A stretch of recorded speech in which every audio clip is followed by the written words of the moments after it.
supposedly wealthy and successful like him, and how to become an alpha male. And so if someone signed up through your link underneath your video you posted of Andrew Tate, you would get a percentage of the sign-up fee. So it was kind of like he financially incentivized young men all across the world to make him famous.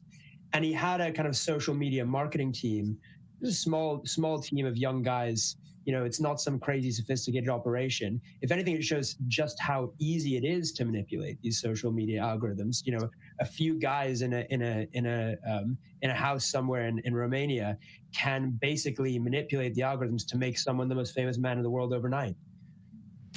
And what did his content look like? What were some of the major themes?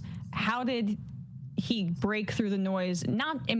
There are a lot of folks on the internet, like Nick Fuentes or whatever, that say the most outrageous things possible, but they don't get to the peak of his popularity. So he made some really shocking misogynistic comments. He spoke about women should in part be responsible for their own rapes because they put themselves in situations to be raped. He said the world would be a better place if women had the number of men they'd had sex with tattooed on their forehead. But he would also do videos that kind of trod the line between is he joking or is he not? So he did a video like why men shouldn't hang out with their sisters, where he sort of explained why he didn't hang out with his sister because, one, she was a liberal Bernie supporter, but two, men should only hang out with other strong men. If you hang out with women, it makes you weak. So it was kind of a mixture of content, and it was the more shocking content that went most viral. But what Tate did quite cleverly is, and he said this explicitly to us, he said, like, I'm selling the James Bond lifestyle. So along with all the misogyny, he also had himself traveling the world, going on yachts in Croatia, high rises in Dubai. So he was shocking, but he also had this lifestyle element that young men were kind of drawn to in a really shallow way in many ways. The other side of Tate's content, which is now coming more to light, but something which we were kind of investigating from the get-go, was the content of his actual courses. These are like video courses, kind of like masterclasses if you were learning filmmaking with Scorsese, but instead it's how to be a horrible person with Andrew Tate. And one of his most famous and early courses was called the Tate PhD, which he thought was a very clever play on words, as it stood for the pimping hose degree. And in that course, he essentially taught men how to find and attract essentially vulnerable women who they could then groom into working for them in the online sex industry. Tate himself has always been very open about the fact that where he first made his money was in running online sex webcam companies, for which he's now under investigation for allegations of human trafficking. And that, I guess, was a part of his move to Romania in 2017, where then the authorities are continuing their investigation into him as well. People may have seen some of the photos of him kind of in captivity by the police forces there. But that move to Romania, Matt, could you talk a little bit about the timing of that? It feels like they're also at this very time in history, Me Too was a big phenomenon in the United States and in the UK. His popularity rising as this movement for kind of female activism against rape culture was increasing. Seems like it's not a coincidence at all. Yeah, I mean, we now know that he moved to Romania after a police investigation into him for rape and physical abuse, allegations which he denies of at least 3 women back in the UK. At the time, he ran a webcam sex studio in the UK, and he did say that, you know, he often said that Romania is a country where you can get away with more. And specifically in the context of sexual assault accusations. You know, he may say he was joking about that, but that is around the time he moved to Romania. of course, the Romanian authorities then, as Jamie said, did arrest him and formally indict him for human trafficking and a series of other very serious criminal allegations, which he denies, but which he's yet to stand trial for. So, you know, it turns out that if he was moving to Romania because he thought the authorities would be more lenient to him there, it turns out they were actually, that was not the case, very far from it. But is Andrew Tate a reaction to the kind of Me Too movement? It's something that gets brought up a lot. I think, I mean, you can certainly see that, like, there is a, you know, he's encouraging young men and men to potentially act in a misogynistic way, which runs counter to the Me Too movement. But I think what you're really seeing is you're seeing a lot of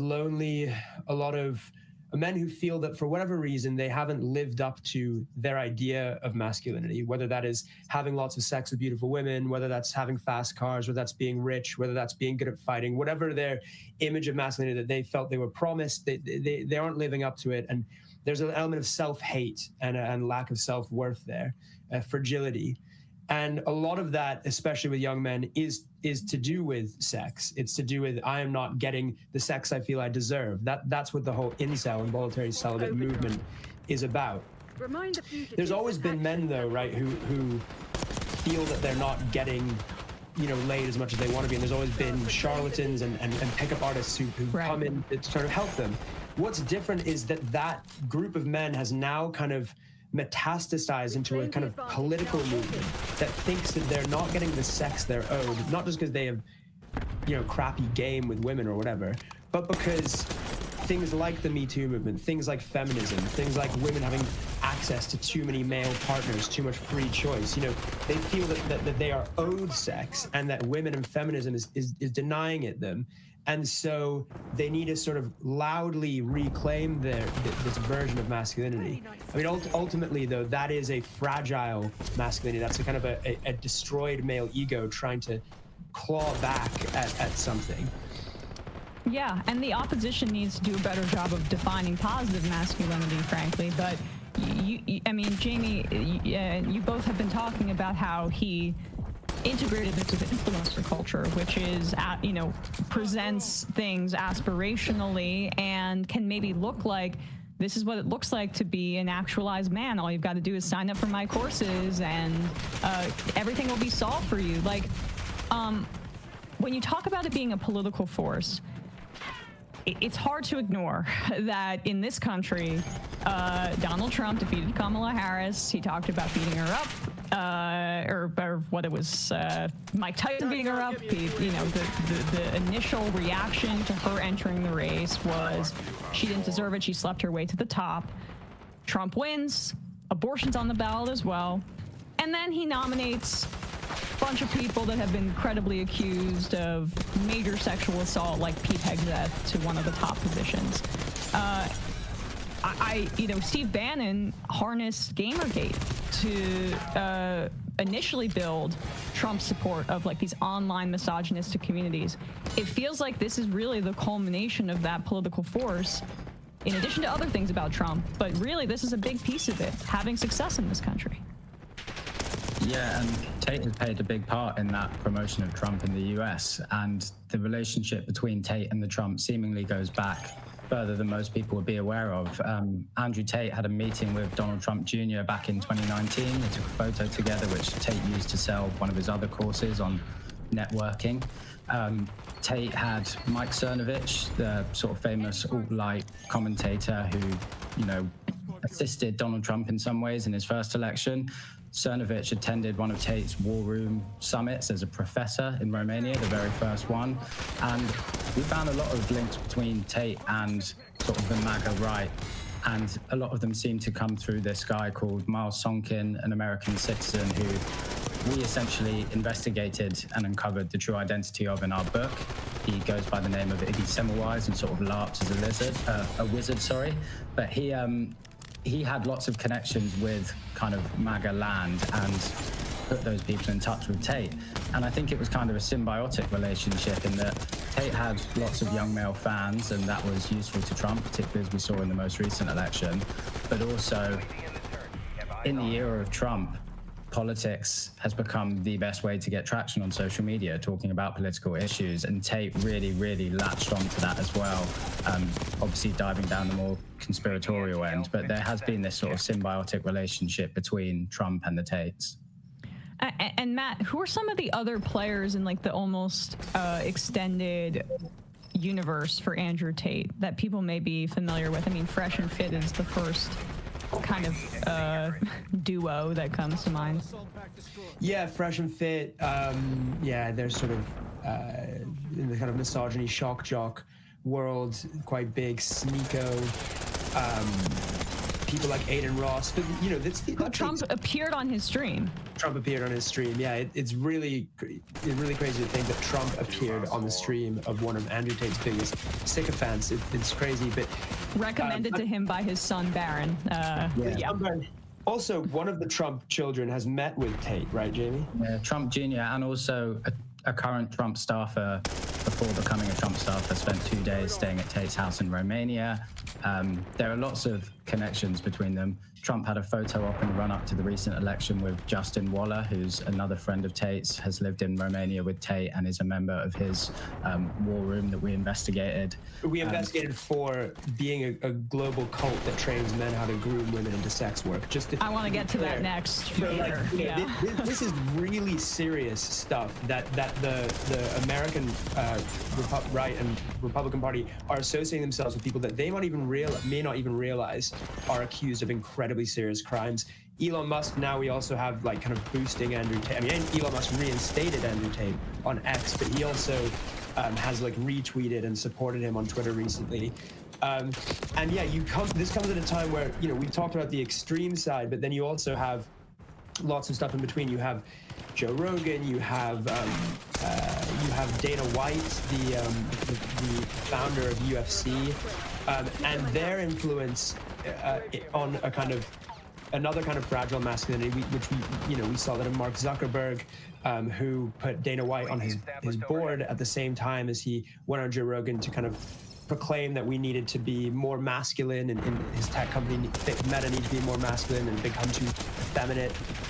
So this idea of like reclaiming masculinity and the fear of like the feminization of men is present on the extreme side, but also, you know, it's at the top levels of Meta and the Republican Party. It is present in basically every fascist movement. I mean, even if you look at the rise of in Nazi Germany, Hitler appealed to like this, what was it, around a third of men were out of work around that time, and tried to appeal to that sense of a lost masculine ideal with nationalism, but also like, you know, giving people jobs and putting incentives to keep women in the home, producing Aryan babies. I mean, Viktor Orban is renewing this style of politics. This is not new, but it is new in the sense of like the influencer piece. So you guys spent a lot of time, or at least, you know, you got to peek under the hood and interview Andrew Tate in person. You saw this war room, and Matt was just alluding to this like recruitment effort. Just take us now inside of Tate's facilities and like what you saw and experienced as journalists firsthand when you went there. Either of you. We first began by investigating his online kind of courses. The Hustlers University was one of them. It's now called The Real World, where you would kind of pay Andrew Tate to become an alpha male, supposedly like him, and that's probably one of his main ways of getting wealthy, right? Because these courses cost a monthly subscription, and once you're in there, you're becoming further radicalized. And essentially, you're on the bottom rung of a pyramid. The next level up is the War Room, his elite society of real alpha males, which costs several $1,000s to join. And it is a pyramid scheme. It is a pyramid scheme, but it's, okay. It's a little bit more insidious than that. So it essentially, the War Room claims to be like an elite network of men. They had an event in Romania where it was called The Test, and you essentially paid thousands and thousands of dollars to go to Romania and to be tested by Andrew Tate and his team in a way that you didn't know what it was, and we were invited to do this. And on the first day in kind of the mountains in Romania, at this hotel, there's about 100, 300 men. I forget now how many. It was about 150 men in total. 150 men would all pay to be there. And Tate comes out and he says, in 3 days' time, you've each been paired with a professional MMA fighter, and you will be given the opportunity to fight this person in a ring on live Romanian television. It's a real fight. You could die. None of you are getting any training or anything like that. You can say no, or you can say yes. And if you say yes, this is a real fight. You're going to get seriously injured. And if you say no, well, we don't really talk about that for now. We later found out that if you said no, you were kind of forced to sit facing a wall and journal about how shameful you were as a man. I said yes because I wanted to see how far. I mean, you don't want to be a cuck, right? Yeah, exactly. I don't want to be a cuck. But that is kind of it. He created this pressure cooker of male insecurity that I completely fell for. I was like, I'm not gonna not rise to this challenge. I want to prove that lib cucks can be masculine too. But yeah, it did end up with me, getting the crap kicked out of me in a cage fight in Romania, but then gaining their respect, and then interviewing Andrew Tate one final time where we put to him serious allegations of human trafficking. Are you okay? I mean. Yeah. I think I was fine. It wasn't that bad because you had a bruised rib. I had a bruised rib. I mean, I sort of I don't have any fighting experience, but I kind of managed to last quite a bit longer than other people because I asked someone who knew how to box, what for advice, and he said, you're not gonna win, so just kind of do ring craft, which basically means kind of moving left and right and running around. But I just sort of ran around in a circle, away from this guy as he tried to hit me, and then kind of ended the fight on the ground by basically kind of grappling him, but really just kind of, I say grapple, kind of just hugging him, almost requesting him to stop the fight. And so then that happened, and yeah, it was I had passed the test by getting into the ring. I think the whole experience was very surreal because you had all of these very cult-like soldiers coming to partake in the test, and they were being managed by Andrew Tate, his brother Tristan, but also just the strangest array of men who called themselves generals. So there was one who went by the name Alpha Wolf. His real name was Kevin. There was another guy called Sartorial Shooter. Real name was Jew. There was an endless list of these comic book characters, and that was one thing we always sort of grappled with. It's Tate's fans are so obsessed with him and they see him as this real successful man, but then he's essentially surrounded by the cringiest losers you've ever seen, grown men calling themselves Alpha Wolf, or this figure Iggy Semmelweis, who's in his 60s, American guy from Chicago who's grown a huge long beard and is LARPing as a wizard. In our investigation, we essentially found out that he kind of created this character to be the spiritual leader of the war room that was based on an evil wizard from the Conan the Barbarian novels who traded in trafficked women and flared their skin to make books. But that was an aspect of the story that we had no idea we would uncover, right? When we first started with who's this growing obnoxious influencer who says extremely problematic things about women? And we ended up confronting Iggy at his home in Koreatown, Hollywood, where he lives. And we had this very surreal experience where we sort of followed him through Hollywood for 20 minutes looking like TMZ reporters, except we were asking him very serious questions because, as Matt spoke to, the war room isn't just a cult where Andrew Tate exploits men to get money out of them, right? Because that's essentially what he's doing. They're all paying him thousands of dollars a year. But he also teaches those same men how to exploit women to make money for themselves. And Iggy Semmelweis, or Miles Sonkin in particular, we uncovered, 2 years worth of messages from their private chat rooms. And he was guiding men around the world on how to essentially traffic women. He was saying, we want to try and isolate them from their families, isolate them from their friends, create false arguments, and then to get them to apologize, they have to tattoo your name on them. Oh, they don't want to do it. Here's pictures of other men with their women's name, other women with their boyfriends' names tattooed on them. Show them to the woman to guilt them into doing it. All of these sort of very classic trafficking techniques that you've seen, used across parts of the world and also in pimping culture. These were being taught directly in this war room, and that was kind of the culmination of our investigation. And we ended up speaking to women in the US who had been groomed by senior members of Andrew Tate's war room into working in webcam. We interviewed women in South America, in Europe, and it really, as we kind of uncovered, is one of the, or at least at the time, was one of the largest grooming networks in the world. If you could just expand on that, it would be, I think, helpful for people, perhaps if they know somebody that's experienced this. Of course, yes. So what it appeared that they were using in these messages and in everything we uncovered, the women we spoke to, and also what Andrew and Tristan Tate are accused of doing in Romania, is using what's known as the lover boy method. And Matt actually asked Tate about the lover boy method the first time we interviewed him properly. Matt said, "Have you ever heard of the lover? Have you heard of the term lover boy?" Sorry. And Andrew Tate immediately went, "The lover boy method? Yeah, what about it?"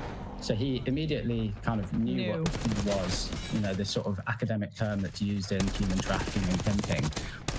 And what these men do is they basically aim to seek out women who they see as particularly vulnerable. It's typically young, small social circle, and working a low-income job. So we saw messages where they suggested looking for people that worked in Starbucks or McDonald's, young women kind of in those in-between life jobs.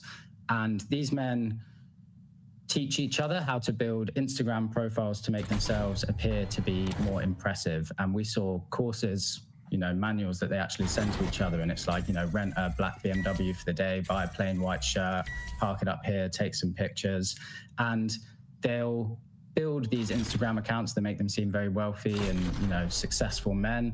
And they will approach these women appearing to just want a date, want a relationship. And what those women don't know is that those same men have an ulterior long-term motive, which is essentially get them into a position where they will work for them on webcam and give them, all of the money ideally, but failing that 80% of the earnings was typically what we saw.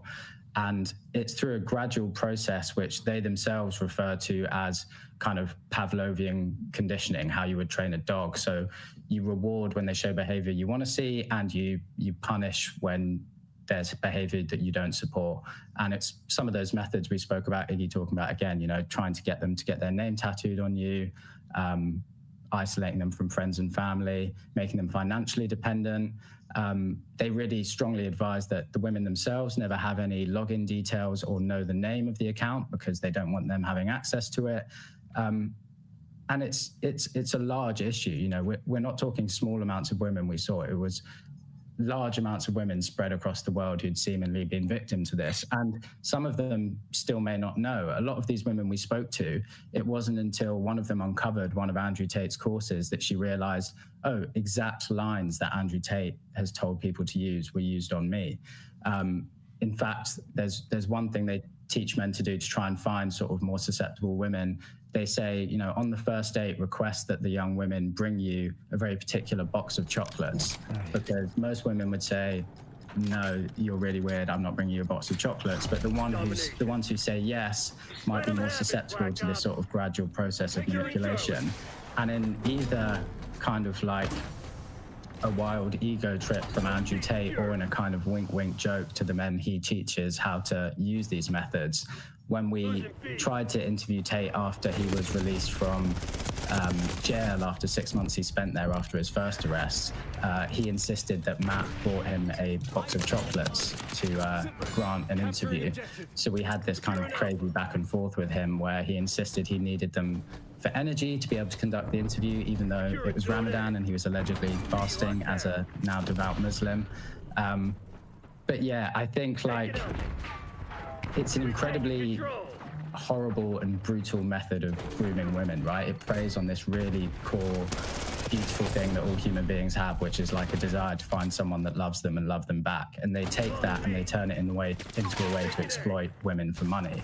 And that's where it's kind of the underlying thread through all of Andrew Tate's work, from my opinion. It's why we called our second documentary for the BBC Andrew Tate, the Man Who Groomed the World, because that is truly what he's done. The young men who've fallen for him, they're sending him money. The young women who come into his circle, they end up having to give him money.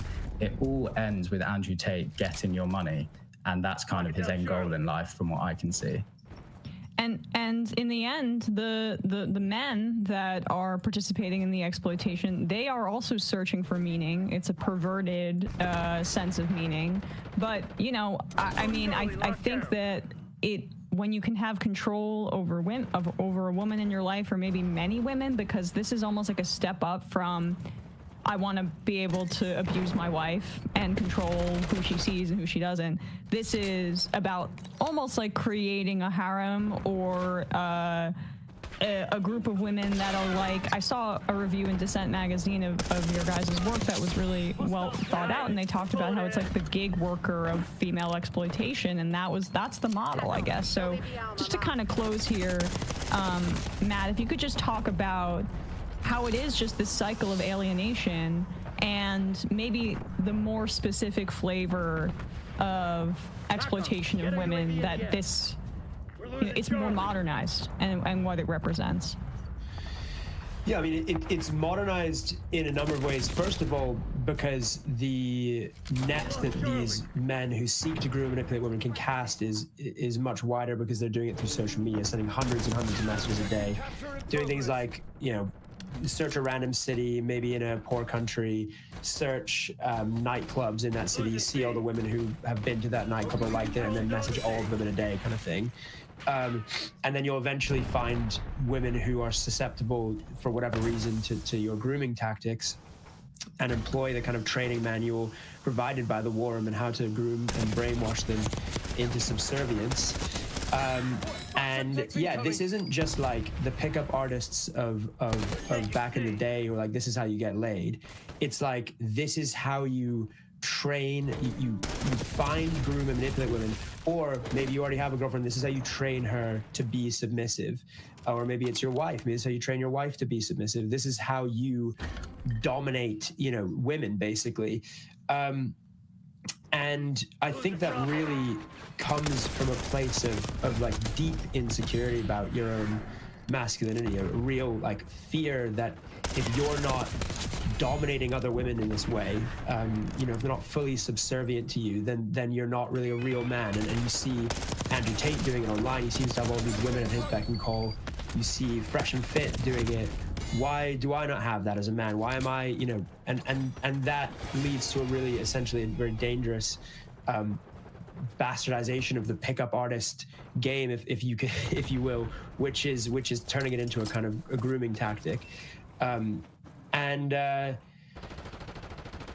have spoken to almost 100 Tate supporters in our time investigating him. Not a single one has ever come across as happy to us. I think, you know, a lot of them have been, you know, they feel as though they've lost their relationships with the women in their life. They've lacked a real meaningful relationship with the women, but also because this group and this kind of ideology and the online community behind it also drives you away from your friends, from your family, from other sources of authority, whether that's teachers, therapists, anything. You know, they make you mistrust everyone. You know, other men in your life are competitors. You know, if they don't agree with you, then ditch them. You know, don't have them in your life. So they're really lacking in meaningful social relationships.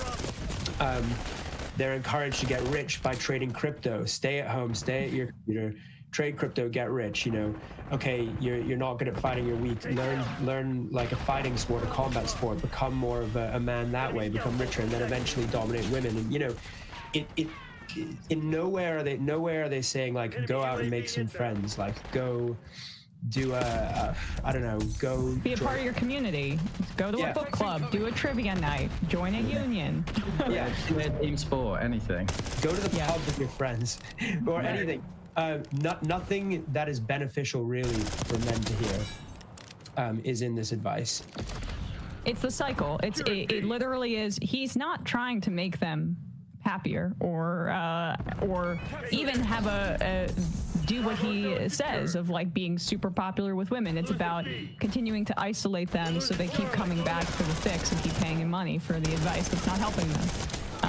But I really appreciate your guys' time today. It's a fascinating conversation, and you really did old school, like, investigative journalism here. I mean, Matt even got beat up for this. So everybody, for that reason, check out their book. It's called Clown World, 4 Years Inside Andrew Tate's Manosphere. We'll put a link to that below wherever people are listening to or watching this. Really appreciate your time today. Thank you so much. Thank you. Hey folks, don't forget to hit the subscribe button and check out our daily show. We do it every day at 12 p.m. Eastern for about 2.5 hours. We even take phone calls. You should check that out.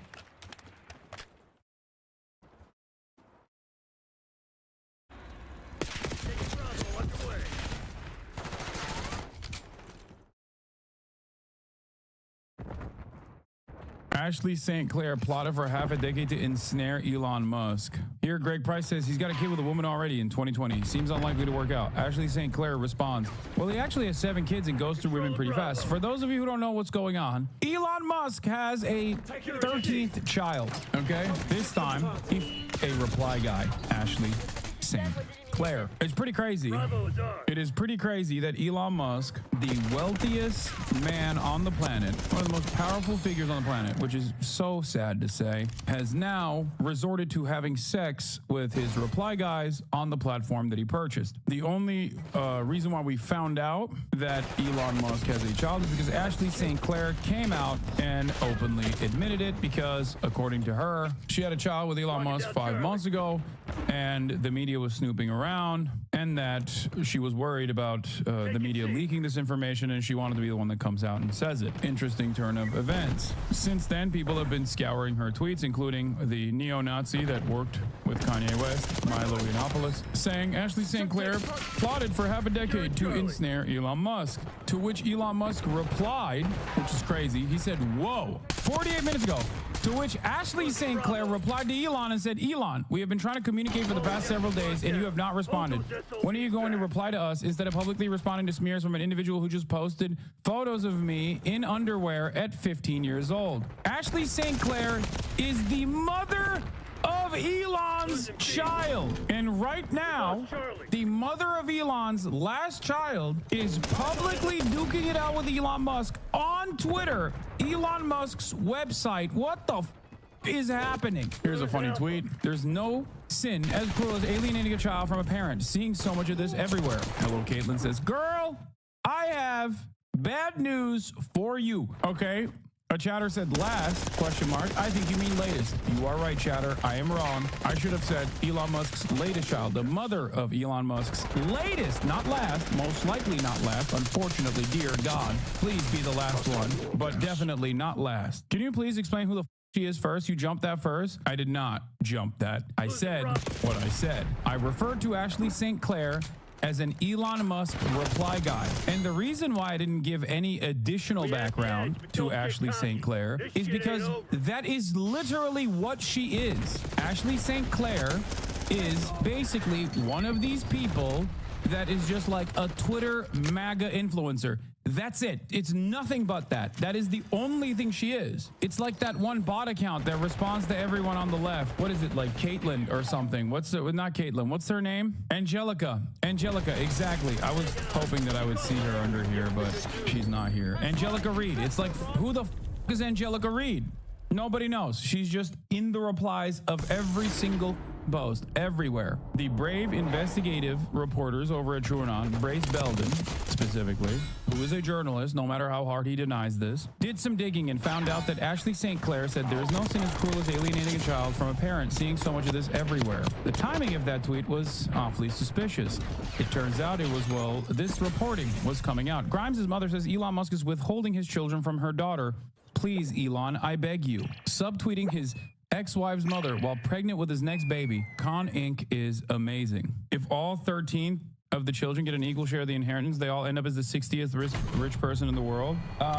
Yeah, I don't think Elon Musk is going to give all 13 equal share, especially considering Elon Musk already abandoned multiple children and publicly disowned one. Elon Musk battles to keep custody case in Texas where child support is capped at $2,760 per month for 3 kids, despite being the richest man in the world. This is probably one of the scummiest things you can do as the wealthiest person on the planet, by the way. Like, at least give more money to your children, you jackass. That is crazy. Truly a petty, monstrous man, if this is true. Or rather, they're trying to he's trying to be economical about this, okay? He's trying to be frugal about this, knowing that his mission is to populate planet Earth with many more spawn, hell spawn. Elon Musk child with MAGA Ashley St. Clair is absolutely roiled right-wing Twitter. It pits MAGA types praising St. Clair for securing wealth and good genes against trad types concerned that having a kid with a billionaire with limited involvement is far from the conservative ideal. As is the case with all of right-wing reactionaries, they will fall in line. Another tweet that has hit the timeline while we were talking. Oh my God, this just in. Ashley St. Clair. It's interesting that Elon is responsible to this clearly ingest screenshot that was discussed with his team months ago in a documented call.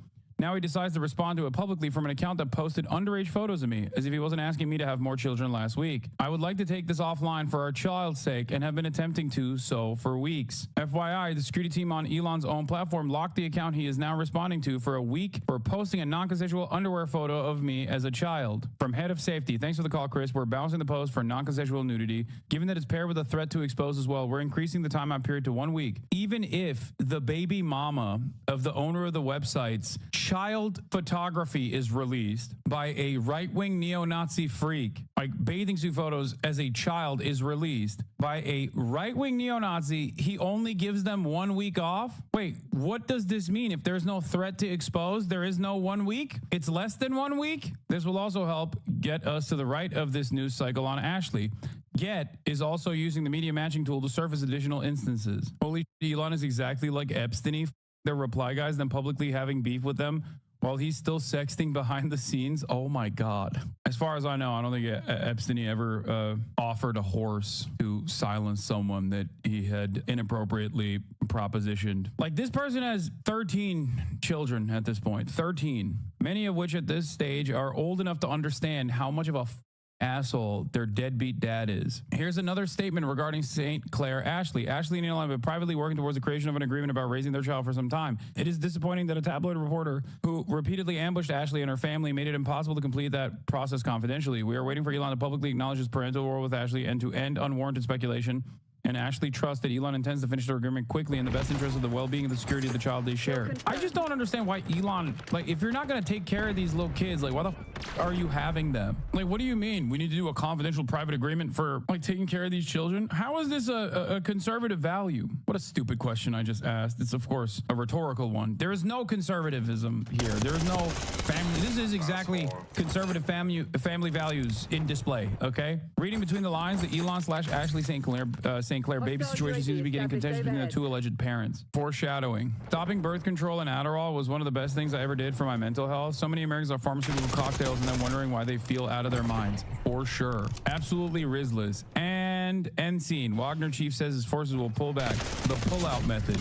Speaking personally, I obviously prefer the pull-in method. Doc MAGA! Doc MAGA! I love to have sex with you. Please. USA! USA! Pure! USA! USA! USA! USA! USA!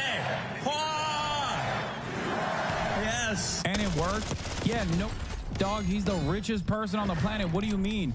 This person is clout hungry and hungry for money. You think this person is like, wow, I was really taken in by Elon Musk's personal charm? No, dude. This is the thing that I always explain to people, and people constantly forget, okay? The entire point of not being a douchebag is not the way that, anti-feminists present it, where they create this false reality where, feminist men are just like saying that all women are unconditionally beautiful angels who can never lie or do whatever. That's not the point, okay? You can make individual assertions, okay? This doesn't mean that like women are infallible, okay? Women's rights and women's wrongs. There are definitely some women and men, okay? Everybody does this, that will be interested in clout and money. Understandable proposition. Understandable conundrum. This does not mean that all women are doing this. That's the difference. That's why I always say, like, there's a lot of bag chasers that go on these like silly podcasts and like that, and then these dumbass misogynistic losers will just present to their audience, this is all women are, and it's like, no dude, no, it's not. This woman is known for her expose on migrants in an airport, by the way. Yeah, remember when she lost her mind that there were brown people at an airport, non-citizens at an airport, famously where only American citizens are supposed to be at an airport. Jojo from Jurors, well, this one aged like milk, didn't it? Kamala can't help herself from bending over for a man to get ahead. Phil, Grimes didn't deserve to get abused by Elon if she was bag chasing. Okay, I wouldn't even say that about Grimes. I'll say that about Ashley St. Clair. But Grimes is weird enough to actually think that like Elon Musk's autism is some kind of brilliance. Like, I don't think Grimes was clout chasing. I think it was more so that she was probably pursued by Elon Musk, and also she's not exactly all there to recognize that Elon Musk is a narcissistic, monstrous Grimes is a famous artist. Like, you guys are ridiculous. The dynamic is entirely different with a Twitter reply guy versus Grimes, dude. Ironically enough, Grimes demonstrates time and time again that although she's not all there, she's definitely being honest. Whenever she tweets, you're like, okay, I know you're not grifting. This is just who you are, which I think is worse after getting better custody arrangement deals, I think. In an effort to get better custody arrangement deals and defending Elon Musk's Diablo account or whatever, she then turned around and was shocked when Elon Musk was actually parading their child inside of the White House, which she did not like for understandable reasons. So Elon now has a Jewish child. Worst Nazi ever. Oh my God. Oh God, I hate this platform so much. It's so bad. It's so bad. Everything is so stupid. I don't know if it's a better structure to have like God ordained, heaven sent, in air quotes, monarchs and like feudal lords and serfs, and then have them do all this weird freaky and not actually demonstrate how stupid they are all the goddamn time in public. Like, if that was relegated to like closed door dealings, would that be better? I don't know. This type of is so annoying. It's so annoying to see all the goddamn time. Normally, rational thinkers would say, no, it's good. This will cause Americans and many people who have that peasant mindset to recognize that these guys that are feudal lords that oversee our lives are actually dumbasses just like they are. Except it has the reverse effect, okay? Instead of people recognizing that meritocracy is simply a myth and that Elon Musk is not this like brilliant person, they just end up going, meritocracy is real and he's still a brilliant person. He's just like me. Not realizing that just like me means, yeah, just like you, a idiot. Like, I think this kind of unironically makes people dumber. I'm confused as to why so many conservatives are cheering on a single mother who gave birth to a child out of wedlock. What exactly are we conserving if degeneracy is not widely embraced? If we're truly fighting for the restoration of traditionalism and real Christian values, I'm sorry, but this is not the way. Here's the other side of the story. A few things are true. All babies are worth celebrating. Journos who go after children are the scum of the earth and should probably face jail time. Intentionally creating motherless or fatherless children is tragic or cruel. But Joe Manarino, on the other hand, the neoconservative movement that is carrying on the torch of being a ass, but openly, instead of the old school way of doing conservatism, which is exactly what Elon is doing, but just like hide it. Joey Manarino says, Ashley St. Clair won at life. Sad to see people hate. Also, I thought we encouraged people having babies. We can't even say he isn't going to you, little bro, because he actually might. It's sad, but also very true. You are correct in this assessment. In the past, we could say, well, you know, how about you stop glazing, little bro? He's not going to you. Turns out he does his reply guys. So I don't know. Turns out when I first covered the story of the Elon Musk dick riders that were saying like, oh my God, this air stewardess both got a chance to suck Elon's pee-pee and also get a horse from him, I would have done it for free. I made fun of those guys. I was like, wow, how can you ride a dick so hard? How can you be this much of a subhuman? Okay, how can you be this servile? Right? That's what I was thinking. Turns out those guys were just thinking ahead. They were trying to actually suck the cum directly out of Elon's penis, which apparently is a thing you can do. So congratulations to Ian Miles Chong. You were right. I was wrong. You do still have the opportunity, if Elon Musk ever makes it out to Malaysia, to become impregnated by him. Don't give him credit. Nope. Credit where credit is due. One day, Ian Miles Wrong can also be getting cream pies from Elon. This is the Elon Musk's latest baby mama, by the way. Absolutely come back in full force. But I'm starting to see it on the right as well, where I'm going, I didn't expect it from your guys. I've always said anti-Semitism is a bipartisan position. Yes, and especially what's characterizing it now. First of all, we just can't catch a break, can we? But what's characterizing it now is really Marxism, and it's hard not to laugh at the institutions like Columbia being taken over by these people. And you have the Jewish professors, I think it was David Shea or one of them, who, you know, he had his card turned off. Shy David, my king, my shy. Oh no, my shy. This post gives me hope. The beard son guy is like a super ugly Nazi, isn't he?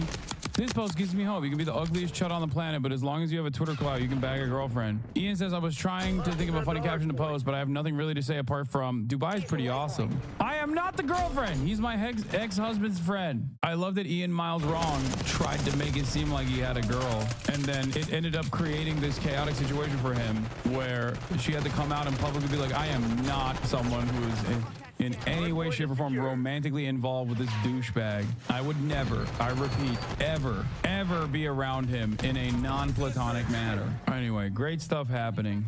Great stuff happening here. Great stuff happening everywhere. I sense the most powerful NDA known in the universe being drafted. A heaving Elon Musk rolling off your body after giving you a heckin' epic doggo cream pie. Oh my Lord. I'm hearing words I never want to hear again. I'm sorry, you have to hear it and you have to think it, okay? This has to be in your mind.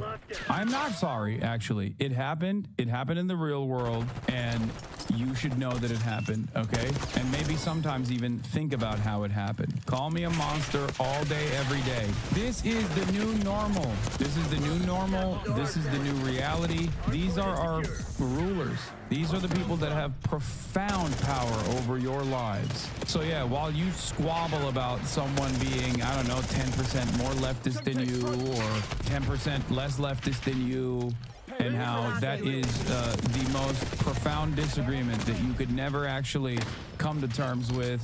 Those are the guys who are running the show. Just remember that and think about that all the time. I do. I can't get it out of my mind. So neither should you. Joe Rogan is now the Hillary Clinton of comedy. Joe Rogan or Bill Burr. Be informed. Compare them on the issues that matter. Billionaires. People are worried that Elon is going to steal everyone's money. He has 400 billion. Elon's not going to steal your money. That's not what he's doing. He's a super genius that has been with. When you've been with by these nitwits that behind the three-letter agencies, and you're dealing with one of the smartest people alive, helping Donald Trump get into office, and find out what corruption is really going on, you f***ed up. You f***ed up, and you picked the wrong psychopath on the spectrum. He's going to hunt you down and find out what's going on and what's good for everybody. That's how you should be looking at this. Like, wow, we have a brilliant mind examining these really corrupt and goofy systems and bringing a bunch of psychopath wizards. On the issue of billionaires, they need to be put down, you know? Like rabid dogs. Billionaires are good for no one but themselves. Okay? That's it.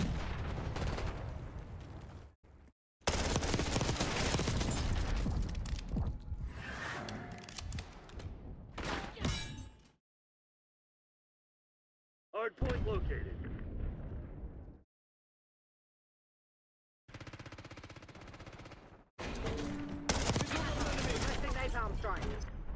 Hard point active. Tackle. UAV in the air. Hostiles have the hard point. There is a fracture within the administration. You have the legalists like Russ Vogt and his deputy, who apparently was in that famous painting with Harlan Crow and Clarence Thomas, who want a legal challenge to the Impoundment Control Act and an overturn of Train v. New York, the 1974 Supreme Court ruling that says the administration can't not spend what Congress appropriates. You know, when we spoke yesterday to Gil Duran, who's been writing about the tech bro side of this equation, the Curtis Yarvin, Elon Musk, Mark Andreessen, Peter Thiel fusion with the Russell Vogt Heritage Foundation people. They had some conference in September, and they sort of fused their agendas, but there's still this sort of like ethos that's different. You got the legalists who want to overturn these laws so that the president has the ability to unilaterally cut spending he doesn't like. And then you have the tech bros who are just like, let's just ignore the laws. And you can see them represented in our media in different ways. Here's Russ Vogt on with Larry Kudlow, old school Republican, who, you know, Reagan era, who also worked in the last Trump administration, but it became a little bit too high pressure, which makes it sometimes you don't want to, like, what's the word I'm looking for? It can force you to fall into bad habits. Okay, let's just play this clip. These judges are getting silly. I don't know how and when this is going to be resolved, but there's a certain, you know, it's a preposterous notion that political appointees can't see it. And that says it's preposterous that outsiders or now. I also feel I would be remiss if I didn't say that sometimes, you know, just even doing a TV show can be high pressure. Go ahead. Says it's preposterous that outsiders or now employees of the government like Elon Musk can't do their job and search for fraud. I do not understand this, and I think a lot of people are scratching their heads, Russ. Well, it defies common sense. It defies the Constitution. But the reality is this has been a key pillar of the Democrats' administrative state. And one of their principles is that career individuals and not political appointees are the ones that they want to rely on making decisions and shielding those of us who are political appointees from the actual information that we need to make decisions based on what the president would do if he was in our shoes. And you can't do that if you don't have access to the information and you don't have the tools at your disposal to make sure everything's going across your desk that you need to know to be a sound representative of the president. Yeah, I mean, it seems to me. Now, what that gobbledygook tells me, they're sort of pretending it's an audit, but Russell Vogt is getting dragged into this, like, let's just say it's an audit and stall and doesn't, you know, like, they don't. They're getting a little bit lost, like they've lost the narrative here. And it's also an admission that, like, now they're turning to sort of like whining about it rather than saying we're not obligated to listen to the courts. Remember Vance floated this the other day, and they must have gotten pushback from places, and I don't know where it is. But here is Dan Bongino. Dan Bongino also interesting because we just heard from Milo Yiannopoulos on the Tim Pool show that right-wingers regularly got paid millions of dollars by billionaire benefactors to buy viewers, to fake it till they made it. And he cited specifically Ben Shapiro having done this. And Dan Bongino had the same trajectory. Just out of nowhere. Bizarrely popular. When he was working with the NRA, all of a sudden, he just skyrocketed. And then you look, the bottom line is, somebody gave us $1 million and we bought $1 million worth of views on Facebook or YouTube or whatever it was, or iTunes, and we would be in the top 10. All of a sudden, you start to get like, you fake it, and then you make it because comedian Joe Mandy famously bought 1 million Twitter followers, and it completely was really good for his blew career. up his career. All right, but here is Dan Bongino, and what's fascinating about this is this guy's a little bit all over the place, but he also, we were talking yesterday about how they don't understand how to interpret art or even entertainment in any way? And this is sort of fascinating. So this is what they're doing. This is why Clarence Thomas has been speaking out about the national restraining orders. How a judge in New York can give a restraining order for a congressional district in Wyoming is ridiculous. Pause it for a second. Will you pull up the clip of Dan Bongino saying this about every ruling that came out of the Fifth Circuit in Texas, which basically, shot down, for half the country, the ability for women to get an abortion or mifepristone, or, I mean, we could go on and on and on of how many of Biden's executive orders were shot down by one judge in Texas. What was that guy's name? Kurzansky or whatever his name is? I mean, Kaczmarek. Yeah. I mean, give me a break. There is no clip of Bongino saying this because he never said it. Go ahead. Restraining orders. How a judge in New York can give a restraining order for a congressional district in Wyoming is ridiculous. Clarence Thomas has been warning about this forever. This A Muse on Twitter is talking about this lawfare too. How this Obama-appointed judge threatened Trump and his team with arrest if they don't restore every dime of funding that have been paused or canceled. Folks, my recommendation is Donald Trump should ignore this. The judge is obviously not acting constitutionally at all. It should be ignored. Demanded resuming all, but you can't order the executive to spend. I mean, you've effectively usurped the power of the executive. Now, before I get to the next, I'll play your video. Bongino doesn't probably have a copy of the Constitution there. I mean, he probably carries one around, but I have a feeling it's like just all written in Pig Latin. Soaked in whiskey. Congress appropriates the money. The job of the president is to faithfully execute the laws that have been passed by Congress. If the law says expend $100 at this agency, the president doesn't have the ability to go like, well, it's just not the law. First of all, it's not the Constitution. It's not the law in terms of the 1974 Impoundment Control Act, and it's not the law in terms of the SCOTUS Train v. New York City ruling in 1974, or what the OLC found in 1988. Go ahead. You can't order the executive to spend. I mean, you've effectively usurped the power of the executive. Now, before I get to the next, I'm going to play you a video by Crazy. Big Balls McGroin is here. Big Balls. I knew we had one. I knew it. I was thinking about this on the Monday show. I'm like, we better have a Big Balls McGroin, or the McGroin army is losing their influence, man. Thank you. You guys, I knew the McGroins would be there. I knew.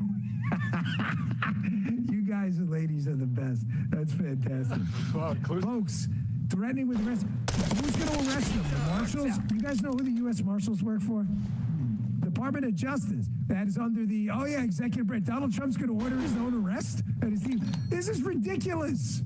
This is ridiculous. There was also a time where the Department of Justice was supposed to be independent of political influence, and they took an oath to the Constitution. They don't work for Donald Trump. They work for the U.S. government. Go ahead.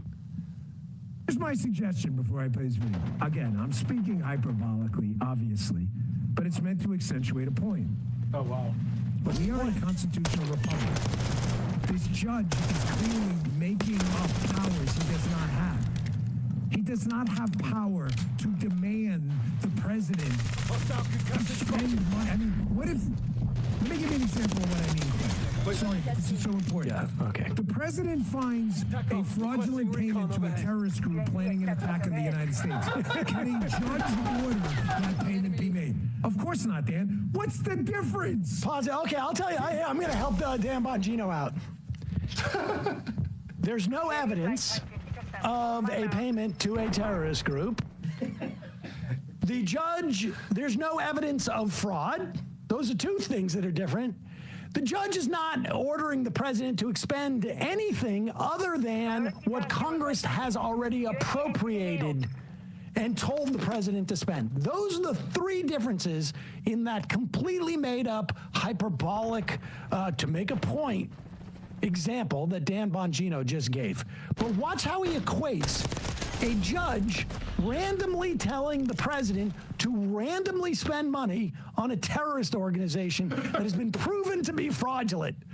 And he equates that with a terrorist group planning an attack on the United States. Can a judge order that payment be made? Of course not, Dan. What's the difference? There's no difference. Donald Trump's the executive. He says we have a problem in the executive branch. Hold on to these payments. The judge can't order these. He's just making it up. So here's my suggestion. I'll pause it one more second. In a constitutional republic, what you do if the judge is making up you appeal. You appeal to a higher court. That's what you do in a constitution. You don't just ignore it. But here is his idea. Now, I want you to, now for those of you who have never seen a Batman movie, just as this is going to be an interesting thing as to who he is analogizing. He's trying to argue the Trump administration is in the right, correct? They're the good guys. Okay. Listen to his analogy here. Executive branch, hold on to these payments. The judge can't order these. He's just making it up. So here's my suggestion. If liberals are okay with judges making up constitutional powers, are they okay with Donald Trump fabricating executive powers? How about this? How about Donald Trump in the East Room of the White House sets up a courtroom? Like, remember the Batman movie? Scarecrow has the courtroom, or is it the Bane one? It was like the Dark Knight or whatever. That's what we need to do. We need to set up a courtroom. Donald Trump can sit there. He can even wear like the wigs they wear in the UK court system, and he can just start making judicial decisions. So look, we can't do that, bro. The judge can't do it either. What's the difference? If the judge is the... For those of you who never saw those movies, the Scarecrow or who else? Bane, they were the bad guys.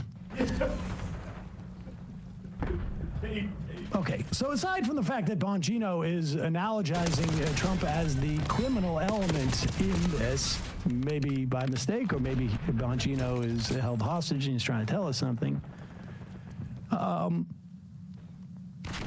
Yes, judges have the authority to say that what the president is doing is not constitutional. That's actually their job. It's literally their one job, to adjudicate the law and adjudicate the Constitution. It's not the president's job to unilaterally say, we can do this. It is Donald Trump that is attempting to take powers he does not have. And if he had those powers, there wouldn't be any question about this anyways. That's the point. It's amazing how they of course, they haven't pointed to any sort of fraud. Bongino there literally goes into some sort of like 24 type scenario, yes, and then references Batman. Sam Harris School of Thought Experiments. This is supposed to be for Stephen Crowder for grown-ups is what Bongino is. And I'll also just say really quickly, that is a $450 microphone that he is using. That sounds like complete garbage. It sounds like they're doing it off the computer. I wasn't going to say anything, but it is very strange. It sounds like it's one of those situations where the microphone's in front of you, but it's actually on your computer. It says picking up the laptop mic. I don't know how to dial it in, so it sounds like that. That's a bizarre sound. Crazy. 646-257-3920 is the number. 646-257-3920 is the number. Chicago Steve reminds us there is a process that allows the president to withhold payments. He has the authority if he follows the process. The court is blocking him for ignoring that. Yes, he has the ability to hold it up to 45 days. But there have to be specific reasons why you're withholding it. He's not following that process. Why is he not following that process? Because he doesn't have specific reasons. Hey, folks, don't forget to hit the subscribe button and check out our daily show. We do it every day at 12 p.m. Eastern for about 2.5 hours. We even take phone calls. You should check that out.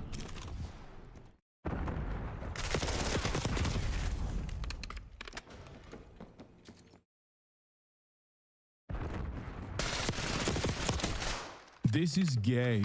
Soy and health. There was a point in time where I think we could have just like made fun of dudes that say stuff like this post Gamergate and be like, dude, you are the most unfuckable loser. Please find God. Okay? Drop this YouTube video essay shit. Go to a monastery. Okay? Clock's ticking, Black Ops. Close this shit down. Any kind of medicine. He hates it. You show that man any medicine, he's like, not for me. No, thank you. I would not like it. And not only do I not like it, I don't want others using it either. That's just the kind of guy he is, except for the one vaccine that makes you brolic, which is, of course, testosterone replacement therapy. That's the only vaccine that he likes. He doesn't like the vaccine that make you autistic and gay. He likes the vaccine that makes you brolic, which I'm on board with, to be fair. Like, that is the one thing where I'm like, okay, I mean, government mandated TRT, like, I'm on board. I like that. No more two genders, chat. No more two genders. Only one gender. Man, okay? Everyone has to do TRT. One gender and one gender only going forward. None of this two gender shit. That's woke. Okay, women, woke. Automatically. When I see a woman in a video game, I think political. That's woke. That's DEI. I go to the grocery store. Okay, the clerk, a woman. DEI, get her out of here. Why are you not a man? Why are you not a sexy man? A sexy man with massive biceps. Okay, that's DEI. I will not stop until everyone is forcibly transed into being men. And not just any kind of man, but like real sexy, strong men. All right, that's my take. Maybe I'm a little crazy for it, but you know, me and RFK, that's what we're doing. No more DEI. We're eliminating women. The pussification of video games. Andy Pants Gaming 5 months ago, 1.3 million views. I love videos like this because it's like, bro, you're talking about video games, man. Like, when were video games quote unquote hard? Like, it's video games, yo. I'm telling you. Okay, chat. Big Bang Theory. I'm gonna keep hitting this button over and over again.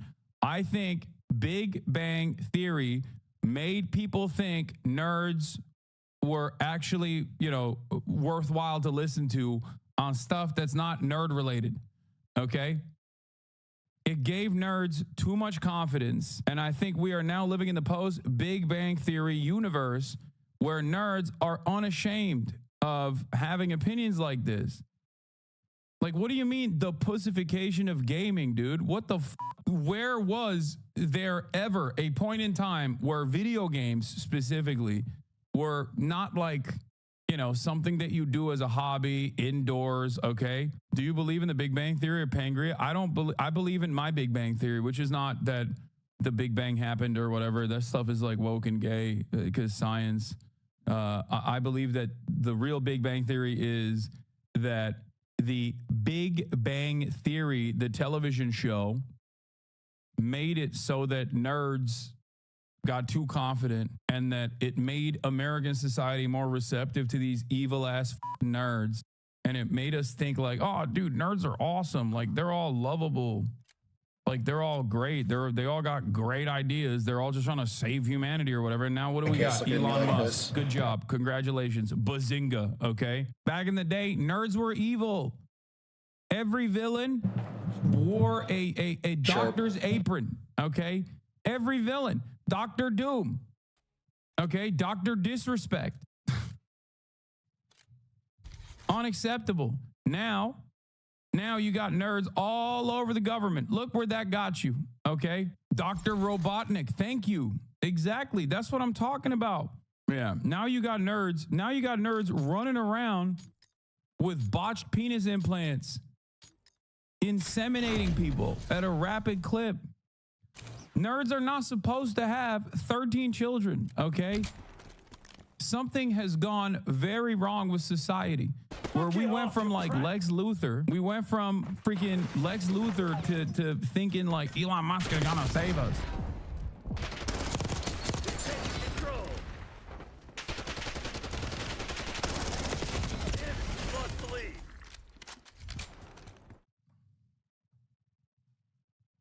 It's messed up.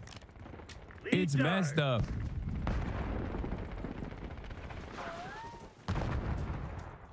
Okay. Down to earth billionaire. Oh. Anyway, we got a lot going on, but here we'll start off with the pussification of games. Let's talk about the great pussification of video games that has happened the past 20 years. This is gay. Soy and hell. There was a point in time where I think we could have just like made fun of dudes that say stuff like this post Gamergate and be like, dude, you are the most unfuckable loser. Please find God. Okay. Drop this YouTube video essay shit. Go to a monastery. Okay. Find Christ. What are you doing? And now I feel like because there are far too many people that also are unashamed of having opinions like this and being out and about. Okay. It's just like it's breach containment. There's no way that we can actually contain it any longer. Okay, we can't do it. The usage of as an insult is sexist as I mean, yeah, but it's one of those things where it's like what am I supposed to do? You know, it is, but it's also like this ain't 2016 any longer. You know, despite LGBTQ and 6 being only 3% of the population, they're taking over video games. Why, you ask? Because publishers seem to hate money and want to lose all of it. Join my edgy Discord. Wait, this is a meme, right? This gotta be a meme. Okay, never mind. Maybe this isn't serious. The empty pants gaming?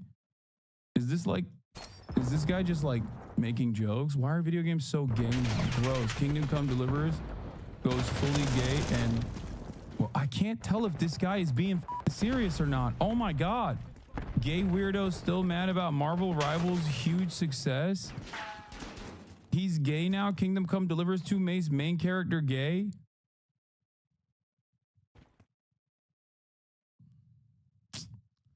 Last of Us 2 creators, new games getting cooked. We were robbed. Why modern characters suck. Gay, black, and disabled. Indiana Jones for Xbox situation isn't looking good. Dragon Age Veilguard fans are playing the victim now. Has GTA 6 gone woke? R word in the title? He's serious? Where's the R word? I didn't even catch it. Oh, right here. Gay and R worded. Okay. Xbox Avowed reviews are in and the game is a flop. Okay. Let's watch this now. Okay, now that we know this guy is serious. And it's important, okay? I'm doing journalism to try to figure out if this dude literally has a mental deficiency that is causing him to be like deeply insecure about his own personal sexuality and therefore incredibly resentful about any kind of gayness existing, which includes dancing, apparently. By the way, dancing is gay now. This motherfucker's living in Footloose. Like, getting mad at dancing and saying dancing is soy and health, which is automatically gay, is like having the perspective of like an insane like Christian guy in the 50s. You know what I mean? I can't comprehend how you could be like, dancing? That shit's gay. Okay, dude. Is it a soy-based diet doing this? Is it the rise of OnlyFans simping doing this? If you have recently had the thought, I wonder what new pumpkin-flavored items Trader Joe's has. Gay! What? Whoa, what the what is this? Be careful, my brother in Christ. You might be gay now. But if there's one thing that is straight as hell, it's the rock-solid video games of the 2000s. Your Gears of War, your Medals of Honor, your Chronicles of Riddicks. Okay, these games are also awesome. Yes. Get down, Frank. But I'm a little confused. I mean, Chronicles of Riddick is a banger. Like, let's just be real, okay? I never really played Gears. I played Medal of Honor. The Chronicles of Riddick is fantastic. Like, he just pulled out a choice one. Oh God, I'm fucking old. That's what it is. This guy is old.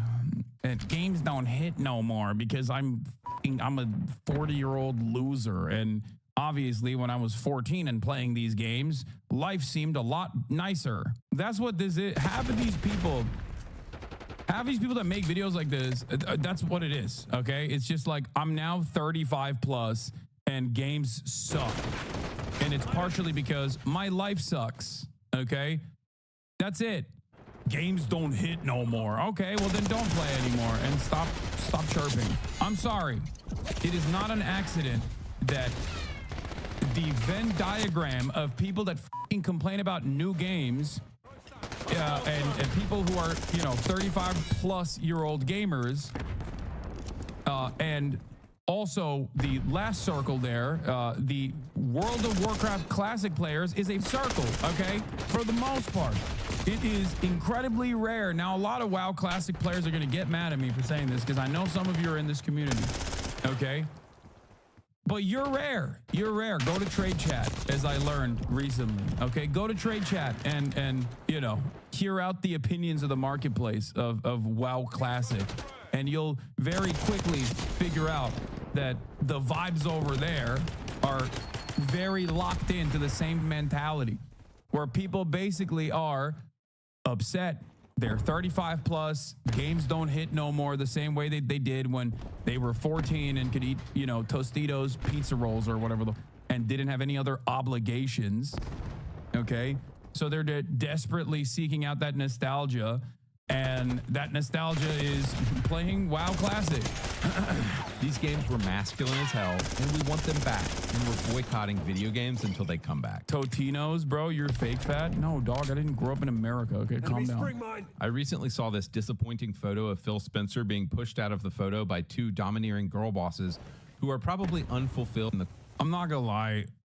This probably goes super hard, though, if you're dumb as fuck. You know what I mean? Like, can you imagine after a long day of working your shit-ass IT job that you absolutely despise, you come home, okay, you turn on your goon cave, you got Asmongold on one screen, okay, he's doing the damn thing, he's doing it, the mad lad speaking truth to power, okay, DEI equals die, you got this video on the other screen, this guy's talking about whamming in executive leadership in video games. It sucks. Okay? You fire off the dino nuggies. Your mom used to make them. Now you have to make them yourself. Okay? You get in your jammies. You sit down at your goon cave commander station and you just kick back with the boys in the Discord server, okay? You guys are fucking really laying it into people. You're laying it into those goddamn gays and the whammons. That's it. That's a good night. No fucking future prospects. No wife. Okay? Barely making ends meet. Probably gonna get fucking, probably gonna get kicked out of the apartment soon because they're gonna knock that shit down and build a goddamn luxury condominium so the fucking landlord can make more money. But hey, in that brief moment, all of that goes away. You eat the dino nuggies and you think about how women and gays ain't shit. Okay, you're wrong about this. Quality of games has absolutely gone down, but as with everything, it's due to the capitalism, not woke. Yes and no. I've talked about this quite extensively. There is definitely a lot of corporate monopolization that has taken place. A lot of big developers, publishers just basically becoming these like ginormous corporations. There's a lot of money to be made. So yes, you're right. There's a lot of slop out there. There's a lot of IP juggling, and there is a lot of same old bullshit year over year. This is something that I used to talk about it as like the EA-ification of gaming. Because when I was younger, and I'm probably around the same age as a lot of these fucking losers who constantly chirp about games ain't shit no more because women and gays. When I was younger, that was the major publisher that did that, right? EA basically created the model of like giving you that same slop every single year. Okay? It was marginally improved. I mean, look no further than like FIFA and the crowds in FIFA, right? They just never really improved that. And then Call of Duty came in and basically did that as well.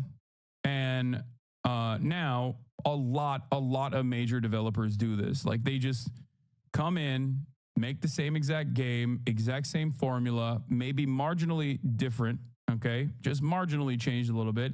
And on top of that, they added microtransactions, they added DLCs, they added releasing video games when they're incomplete, with that sometimes can even be unplayable, crunch.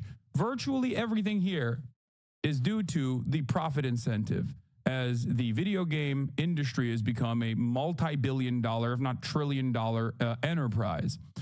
And yet, in the same vein as Republicans constantly thinking it's not actually the politicians that are fucking me over, it's just the Democrats because they care about trans people, who cares about healthcare, a lot of gamers have also fallen to the whims of reactionary politics in the exact same way. Okay, that's it. Live service games, loot boxes, microtransactions, DLCs, incomplete video games being released. None of that has anything to do with women and queer people in gaming, okay? There's always been women and queer people on the developer side. They've always existed. They've been responsible for some of your favorite games, okay? As a matter of fact, something that a lot of people forget is that video games are art. Who makes art? Gay people, okay? Who makes art? Women and gay people. So the notion that they have not existed in the gaming industry in perpetuity is fucking ridiculous, okay? So it's not a new phenomena. Let's continue. Corporate world, instead of having children at home like God designed them to. And don't you love Phil's cute little Doom shirt? Like, hey guys, I'm still one of the bros, right?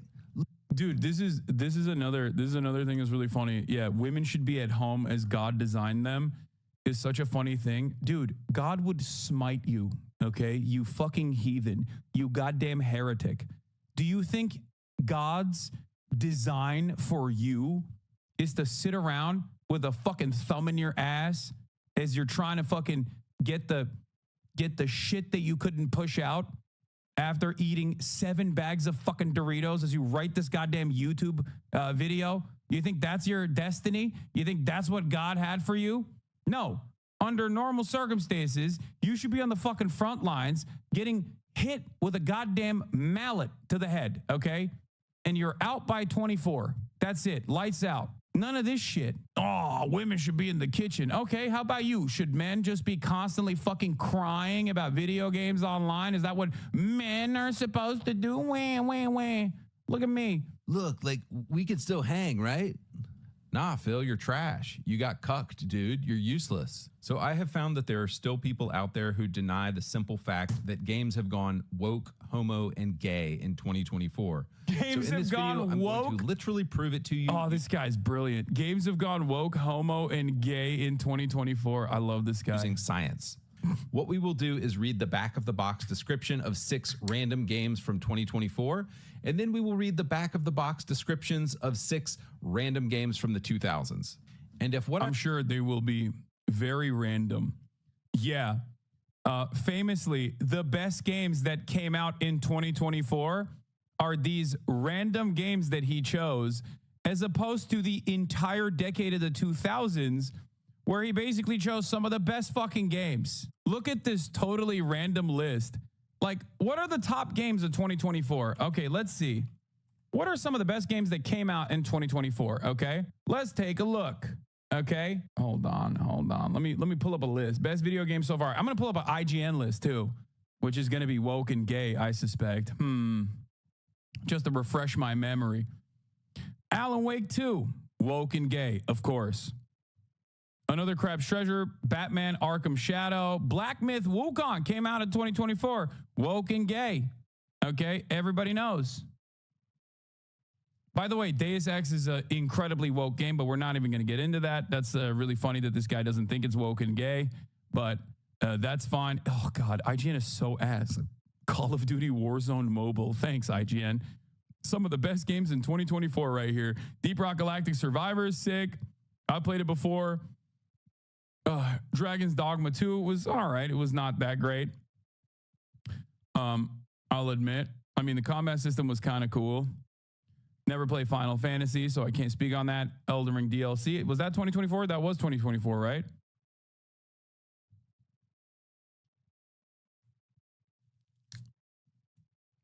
Elden Ring DLC, not woke and not gay, even though it's pretty woke and pretty gay. You skipped over Diablo? Yeah, it's because it's a DLC. I don't really care about that much. My point is, I waited for 10 years for Dragon's Dogma 2 and Capcom shot me out of a cannon. Okay, in his defense, as someone who loves Final Fantasy VII, it is woke and gay.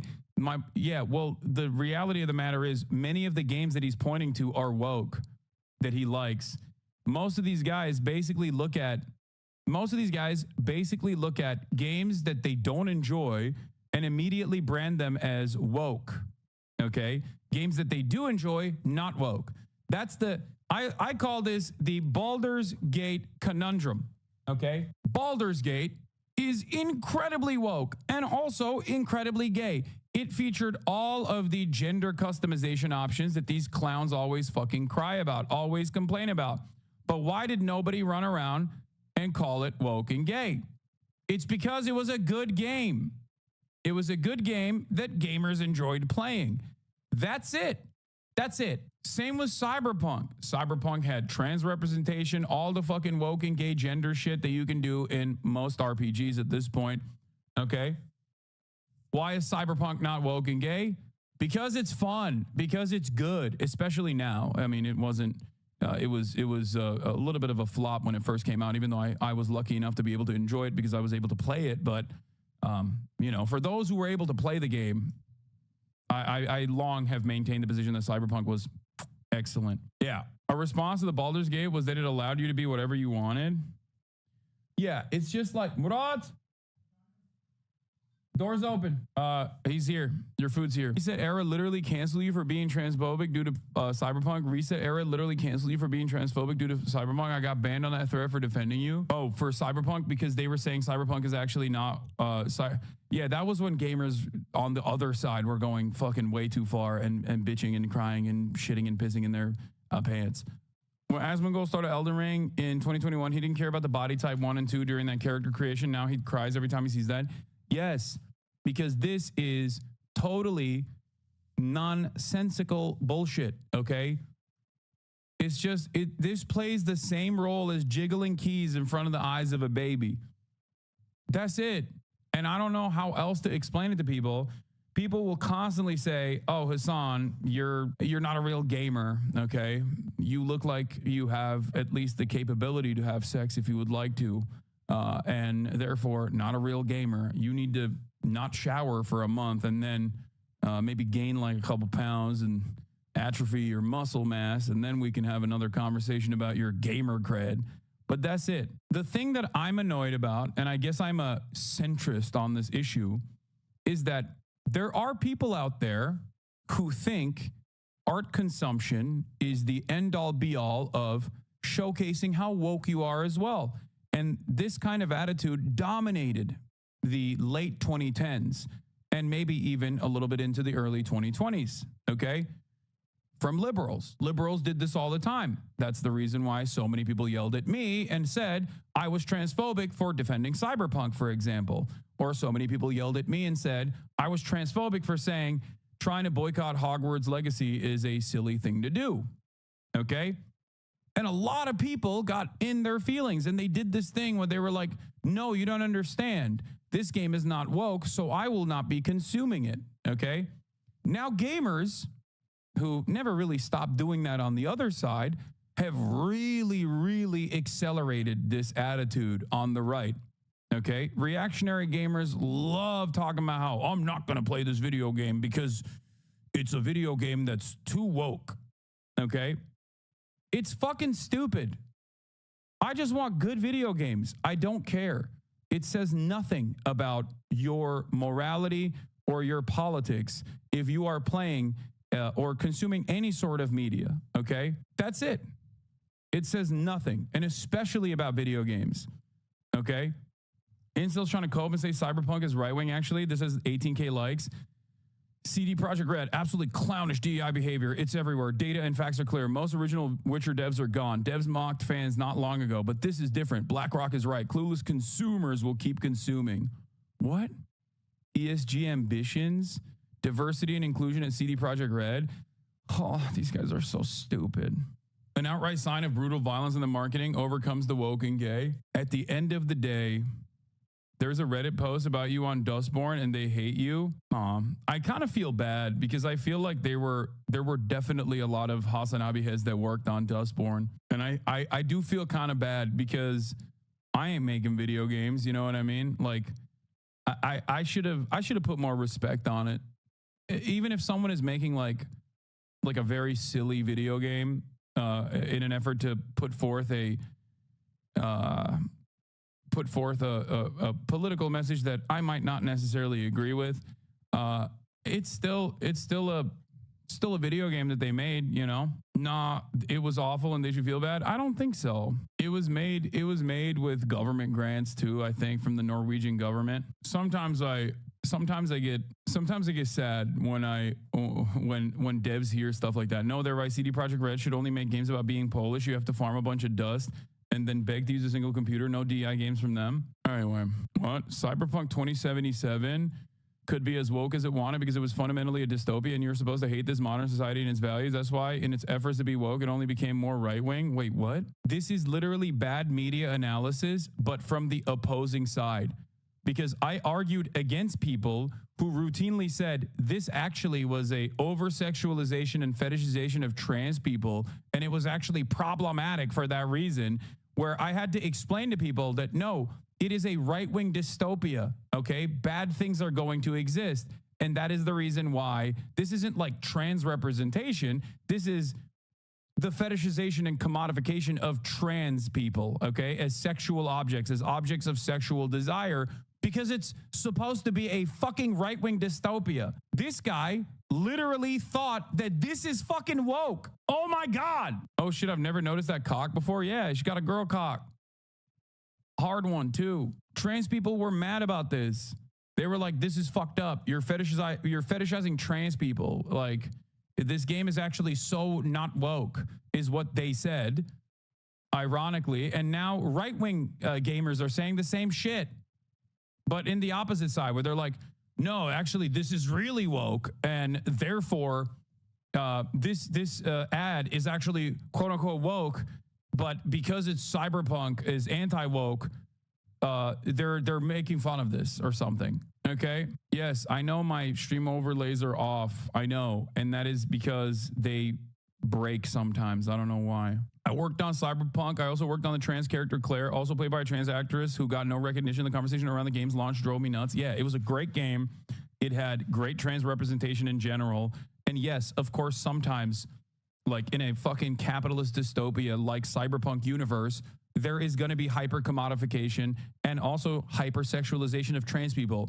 That is, bad things exist in the world, and art is supposed to reflect those bad things. If you try to sanitize art and make sure that artistic expression is stunted and only showcases good and none of the bad, then it's no longer a real expression. It's so fucking stupid. My point is, goddamn centrist on this issue a little bit, is that both sides do this. The right does it all the time, and they're way more annoying than the left on this issue, okay? Especially because no one on the right, as far as I understand, checks the rest of the right.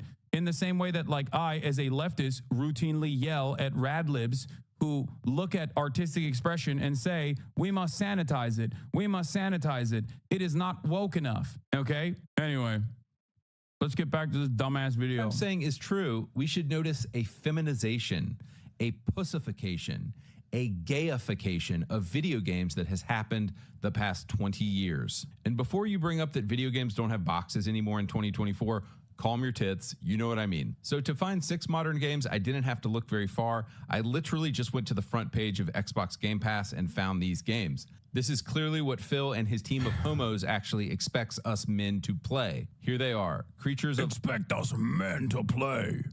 Men. Dude.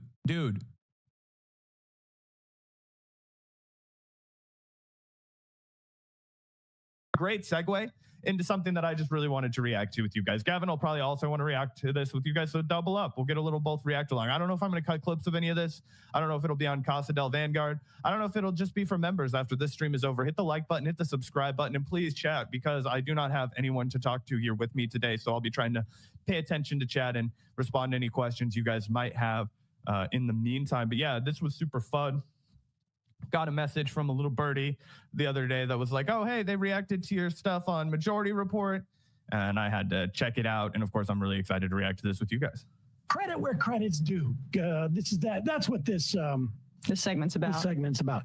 As you know, we have been talking about Project 2025 for, I don't know, probably a year at this point. And it has been accelerated by the entry in whatever it was, June or July or August, of the crypto tech bros, Peter Thiel, Elon Musk, Andreessen et al., who also had a similarly aligned incentive structure to attack the federal government. Look, Steve Bannon said this in 2017 at CPAC, maybe in February of 2017. And this has been out there. Vogt talked about traumatizing federal workers. And and Vogt worked for an outfit. He was doing this in conjunction with the Heritage Society, but he was Heritage Foundation. Heritage Foundation. His think tank was called the Center for Renewing America. A lot of people speculating that I'm leaving the left. I'm actually leaving Kansas City to go be Nomiki Konst and Bill de Blasio's third. For Renewing America. That was basically the Trump administration in exile. All right. So here is a clip from the Vanguard about people who were in Project 2025 denial. So if you just type in TYT Project 2025, beautifully, the first search result, Trump's plan is not Project 2025. Who could believe it? That's crazy. Let's take a quick look and see exactly, what Anna had to say in this clip. Then we're going to take a look at one more. So I totally believe this reporting. I think this is actually accurate reporting. And if reporters didn't just serve as stenographers for the Democratic Party, they would have maybe found out that there's a different think tank that literally has the same slogan as Donald Trump. And they might have reported on that ahead of time instead, but they didn't. Go ahead. And the people at the Majority Report, I think it was Matt, making a production decision. They were like, we want to feature the more handsome of the Vanguard. So they've got Gavin's luscious long blogs. They were like, this guy's disgusting. He's just slobbering and eating during the production. Let's cut him out of half of a frame. No, I'm just kidding. His top staffers were connected to it, including Kellyanne. So this video is about how there's another plan that's, way less concerning than Project 2025. That, all these liberals in mainstream media and all these Democrats, they're freaking out and they want to fear. It's like Gavin's still here to co-host with me. I can still interrupt him. Monger about Project 2025, but in reality, there's this other one that Kellyanne Conway is behind or something, and it's way less scary. It's way less scary. Actually, if Trump gets into power, it might not even be that dramatic at all. It's probably just going to be like any other Republican administration, right? Yeah, I remember we reacted to this at the same time, and to Cenk's credit, this was before he had gone so soft on MAGA. He's actually pushing back on her from what I remember in this clip. No, he's not. No? This one, he's not. There were other ones where he did. In this one, no, he goes on to say, yep, this is the real plan. I think we can watch him say that right here. The real essence of Silly and Billy. Me being like, oh, what about this? And Gavin being like, that's not a bad idea, but no, that's not correct. Etc. So these guys are definitely in charge. And one of the Trump staffers on his campaign team said, they're not. Sam Cedar, Emma Vigeland on the Majority Report. I want to welcome back to the program Owen Higgins, reporter at IT Brew, author of Owned, How Tech Billionaires on the Right Bought the Loudest Voices on the Left. And let me apologize right up front. I've got the hiccups. I'm not going to be able to pretend like I don't. You were pretty good for the first half hour. I didn't have them the first half hour. They're back. It must have been David Dayen upsetting you so much, and we'll be upset, I think, with this conversation as well. Yeah. Let's. Owen, wait. Where do I have my notes here? Your book is basically you're doing two things. There are two stories basically. that you're tracking. One is sort of the rise of the tech bro culture, and which now, I mean, 2 years, 3 years after you start writing the book, maybe more, we're seeing is basically running the country, these guys, and the parallel sort of turning to, I'd rather have you describe what you would consider this turn of two sort of very prominent left of center writers, Glenn Greenwald and Matt Taibbi, both formerly friends of mine. I mean, Glenn, I think I was the first person to give him mass national interview on Air America back when he was Unclaimed Territory, which you start your book off with. But give us this. How would you describe them and their trajectory? Yeah, I mean, I start the book, with WikiLeaks and talking about Glenn. I start talking primarily about Glenn and his position within the liberal blogosphere, which is the same, time period that you're talking about here. And how that's when I discovered him, when a lot of my peers discovered him, when he was pushing back against the excesses of the so-called war on terror and the Bush administration's civil liberties violations in general. And then, I followed him throughout the Obama years, where he presented a really good pushback on the way that the Democratic administration was doing the same thing. And, a lot of Democrats and liberal allies and media were not pushing back against them in the same way. I think that led to a lot of frustration. As far as, this was who Glenn was. He exposed the Snowden files, that was massive reporting, earth-shaking reporting. And Matt was I think also a really important voice, someone who was able to break down the complexities of the financial crisis and that period of time for an audience that needed, I think, someone to kind of take the fight to these interests and to push back. And so that's kind of the context for these guys and their evolution. I call them the loudest voices of the left in the book title, but I think they're kind of nominally left. They were left aligned. I think that they probably had more of a left audience. That's kind of like a shorthand. So I just use that as a way of kind of explaining like where they were coming from, and where they're at now is I would say much different.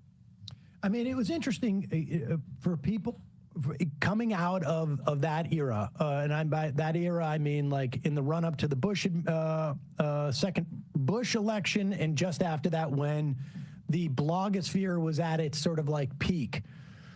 If I remember correctly, Taibbi was not part of the blogosphere, as it were. He was writing for Rolling Stone, but Glenn was very much of that. At one point, he had, with Heather Parton, Digby, and with John Amato for Crooks and Liars, they had started actually a sort of I don't know if it was a PAC or something to promote Democratic candidates. Glenn was very much of the blogosphere. Taibbi was always sort of like a contrarian, particularly in like 04, and sort of he's a guy who modeled himself after his name escapes me now. Hunter S. Thompson. Yes, oh, Thompson. yeah. So there was a certain and I like the fact that you sort of like point out that they're both Gen Xers. Taibbi, Hunter S. Thompson, and also, God, what was that guy's name now? Darn it. I can't remember the writer, but there was an attitude, which like a sarcasm that Taibbi came out of. No, it was P.J. O'Rourke, maybe. P.J. O'Rourke, exactly. And so they both had they both came from different places. Glenn, in that era, it was very easy when everyone was opposed to Bush to not see differences in ideology. I mean, just as an example, I remember talking to Jonathan Alter in a green room at MSNBC during when Obama was elected, and he's talking about cutting Social Security. I'm like, You wrote the book on FDR. What are you talking about? And you start to see those things in those instances. I mean, so part of it was that, right? In terms of their ideological center. Yeah, I think, Taibbi did work for Rolling Stone, although I think that he does have some alternative media credibility here, right? Like he did start the exile in Russia. He came back to the U.S. to start another publication. He covered the election for, I believe, for the New York Observer, which I guess is not like alternative media, but it's not big media. And he talks about how the press on the plane, like there was like a almost like a cliquey hierarchy during the campaign, expressing some frustration about that, which I think is really understandable. And Glenn was definitely more in the liberal blogosphere. If you look back on the way that, I think that if you were paying attention to that stuff, like a lot of my writing kind of still, I think, tends to this a little bit, especially if I'm writing like on my newsletter, where you're kind of referring to other things that other people have written and they refer back to you. And it's this kind of like, this kind of churn that I think, sometimes you'll have that on like Substack newsletters, like more independent stuff. But, these guys both came from that. Glenn was certainly friendly with a lot of the people that he criticizes now.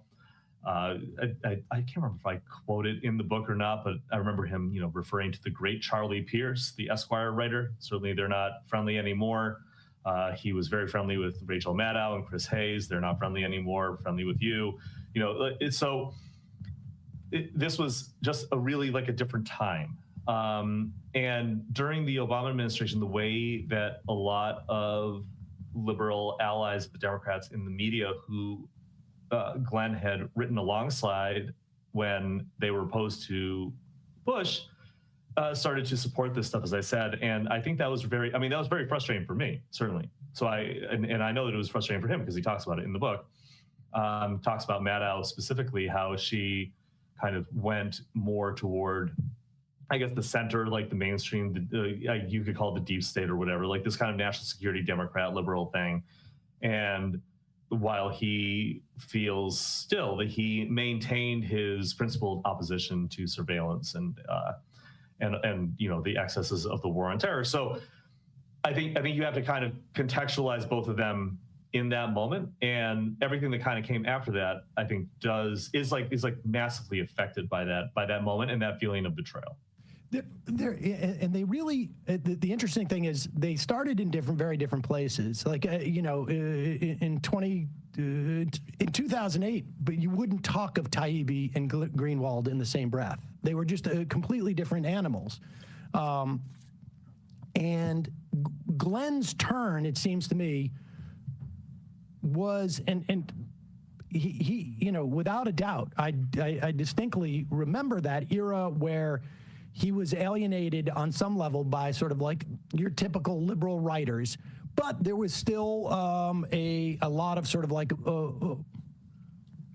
for lack of a better term, blog support of him, and the idea of being anti-establishment and the idea of putting sort of like a skepticism of national security apparatus at the front.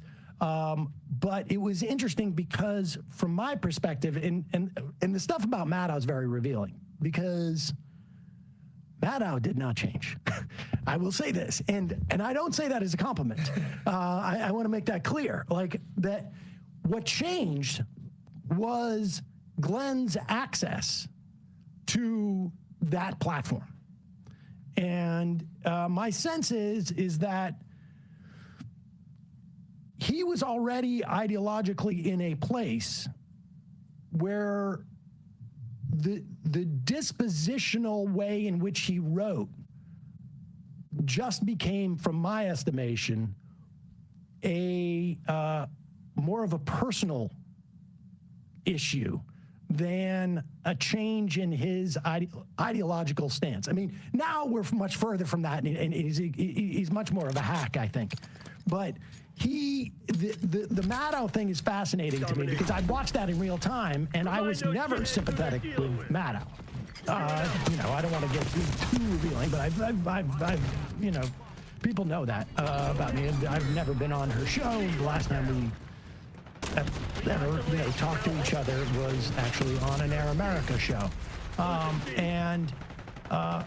That, it seemed to me to be the sort of turning point. With Taibbi, it was also sort of more of a personal one. Like, talk about those two moments when there was a switch, because that's when they start to be converged and talked about in the same way.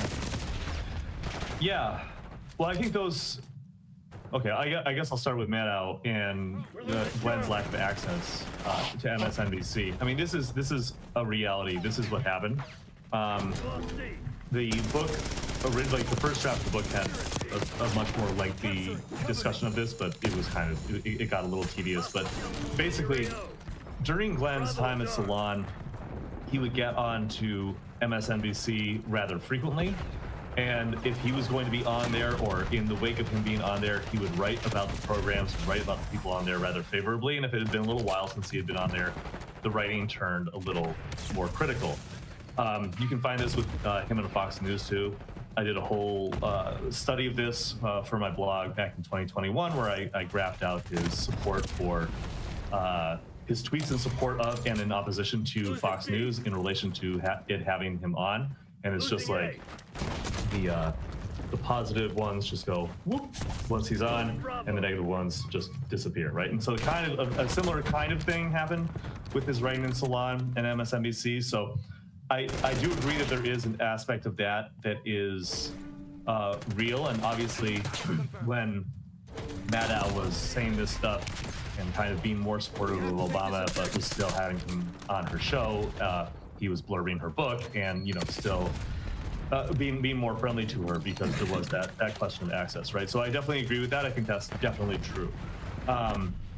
But as those appearances dried up and I think around 2016 is really when this stuff really kicks off, when both Matt and Glenn are extremely critical of Russiagate and the way that the Democrats kind of seized onto that as a one-size-fits-all explainer for why they lost. And Taibbi talks about that. I believe he says it in Hate Inc., but he's written about it a number of times. Like the last time that he appeared on MSNBC was December 2016. He criticized their focus on Russia, and they never had him back on. Greenwald, I believe, hadn't been on there for a little while, like since then. But he was also kind of boxed out. And for both of them, I think they started to resent their lack of access, also to resent the hyper focus on Russia, which I do believe that is a principled opposition that they had to that at the time. And then, you get to September 2017, I believe it's the Eric Garner book comes out, and Taibbi is ready to go. He's ready to promote it, and Me Too hits, and his writings from the exile come up, and he can't dodge out of it or wriggle away from it, and he's basically canceled. The book fails, and pretty much after that, or I wouldn't say the book fails, but the book tour fails certainly. And after that, he just kind of starts tilting to the right because the right audience is the one who didn't reject him. Let me just one correction. It was not the writings from the exile. It was a book that he co-wrote with Mark Ames that they alternated chapters, and all of the writing that supposedly outlined their behavior towards women in their office at the exile was written by Ames. And I should also just add, no woman in that office, and I believe all of them are on record, actually made an accusation or even confirmed that the things that Ames wrote supposedly happened, because it was more Ames supposedly being satirical. Now, so, from my perspective, Taibbi should have gotten out in front of this before he did, and he didn't for whatever reason. But I think that Me Too accusation was unfair because there was literally no accuser. It was just Ames having written stuff that I think Taibbi's writing sometimes can be considered sexist and misogynist at times. People can make that assessment there on their own. But in terms of this specific thing, I feel like it's necessary to add that. But I also do feel like that was a major turning point. Yeah, if I can just interject just to add to that, one of the things that got Taibbi in trouble at that time was, I can't remember who it was, but at the Washington Post, this woman who had an interaction with him wrote about the way that he had written about her in like very like attacking sexist language. So that was like kind of adding to it. He did claim that Ames wrote those chapters, and as you say, nobody from that office has ever complained about it. Walker Bragman did an investigation about this for Pace Magazine that I quote in the book, where just to be clear, like in the book, I give total total context on this. The accusations not only didn't have any kind of like backup other than what they had written, but also they were spread by Mike Cernovich and this guy named Jim Goad, who is another right-wing operative. So you have to understand like the entire cynicism behind like deploying this to attack Taibbi. I think that's very important to understand that 100%. I do think though that, like you say, like he could have and should have gotten out in front of this, and he should have dealt with this in some way, but he decided not to, and the consequences were pretty tough for him. I think he had to cancel a bunch of tour dates. And, yeah, I mean, it really undermined that book, and I think it fundamentally changed his career. Hey, folks, don't forget to hit the subscribe button and check out our daily show. We do it every day at 12 p.m. Eastern for about 2.5 hours. We even take phone calls. You should check that out. Like I'm some kind of push. I don't wish to bring anybody any more harassment than they've already received, but you have to understand that at this point, I'm kind of being pushed into playing my entire hand. There will be no vague allegations today.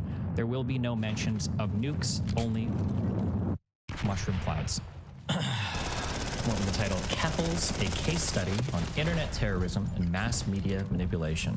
This is going to be a cataloging of the past year, demonstration of what happens when communities fail to hold their own members responsible, and what comes with the belief that there are no bad tactics, only bad targets. This is going to be a careful documentation of lies. I'm not running around screen sharing people's nudes. I'm not having secret recording to be in my apartment. Bro, I'll talk about anything all the time ever. Are we serious? So then the question stands, did you Lauren Southern?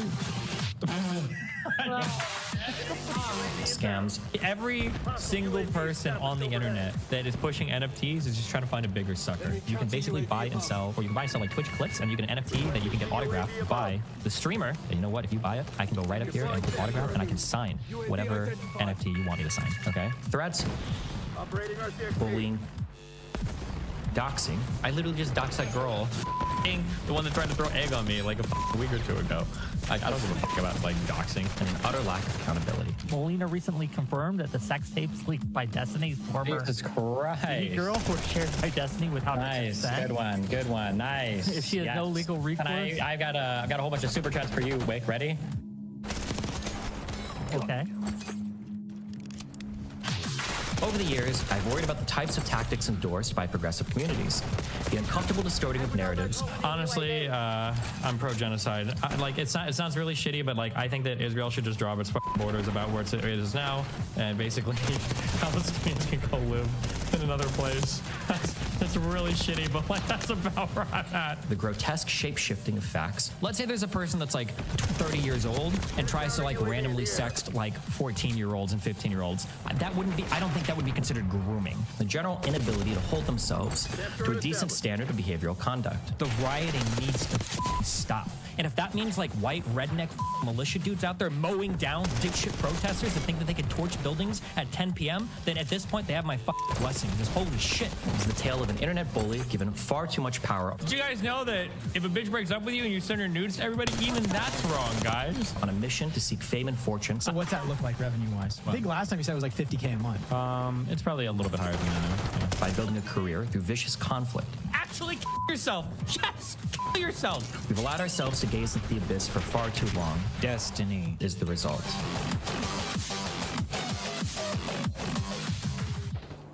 Enemy UAV On January 8th, 2025, the streamer Destiny's ex-wife Melina accused him of sharing pornographic videos of her without her consent to a 19-year-old young woman over Discord. Something I can't, like I'm not gonna go into detail or anything, but there's plenty of people that are wondering this, but I feel like it should be obvious. Nothing has happened with consent with anyone, not me and not anyone else. Like there's been no consent.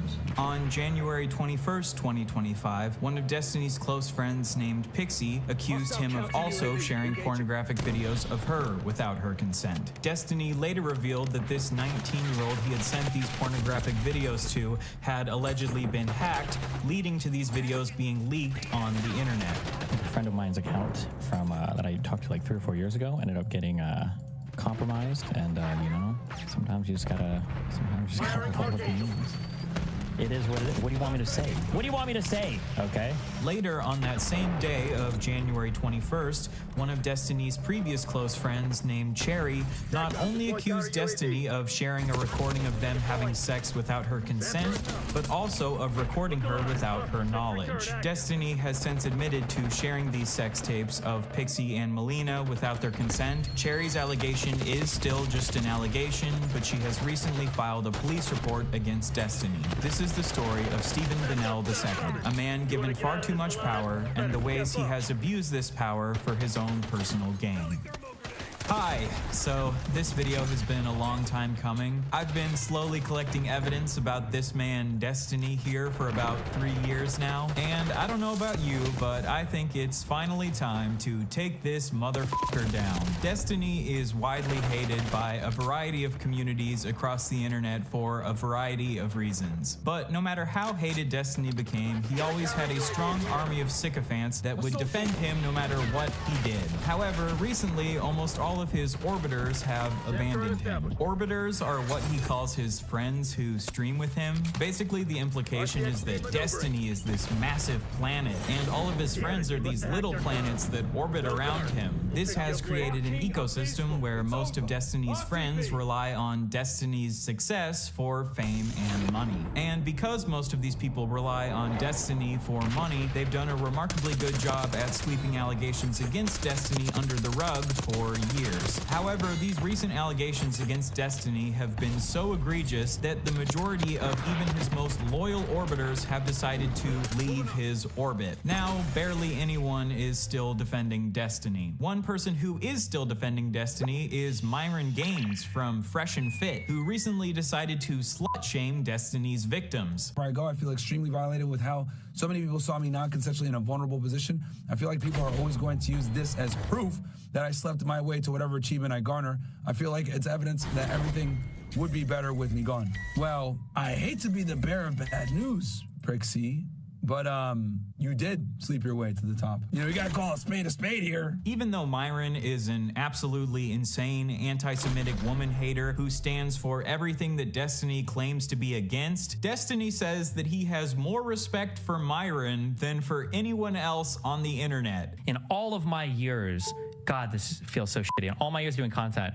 I have more respect for Myron than any other individual. Apparently, the amount of respect that Destiny has for you as a person is dependent on how willing you are to suck up to him. He is the only person that I have seen that will consistently go into areas where there's so much like laughing and jokes and fun times to be had right here if he was shit on me, but he doesn't. He won't do it. I have some level of empathy for Destiny's orbiters because it is difficult to be stuck in a position where you financially rely on someone who is not a great person. But I have basically no empathy for Destiny because I believe that Destiny is a massive piece of shit, and I will hopefully demonstrate why I feel that way in this video. In this video, I will go through nearly every harmful action that Destiny has committed over the years and then allow you to come to your own conclusions on whether or not you think this is a person who deserves anyone's admiration or respect. Before we jump into Destiny's actions from across the years, I think I should take a little bit of time to dispel some possible well poisoning that Destiny or his community DGG could try to attack me with. The first accusation they might throw at me is that I'm obsessed with Destiny. This is an accusation they like to throw at anyone who criticizes Destiny. Personally, I don't think it makes me obsessed with Destiny that I've been researching him for the purpose of criticizing him. None of Destiny's fans accused me of being obsessed with Sneeko when I did a deep dive into Sneeko's harmful actions because they don't like Sneeko. But they probably probably will accuse me of being obsessed with Destiny because Destiny is their daddy.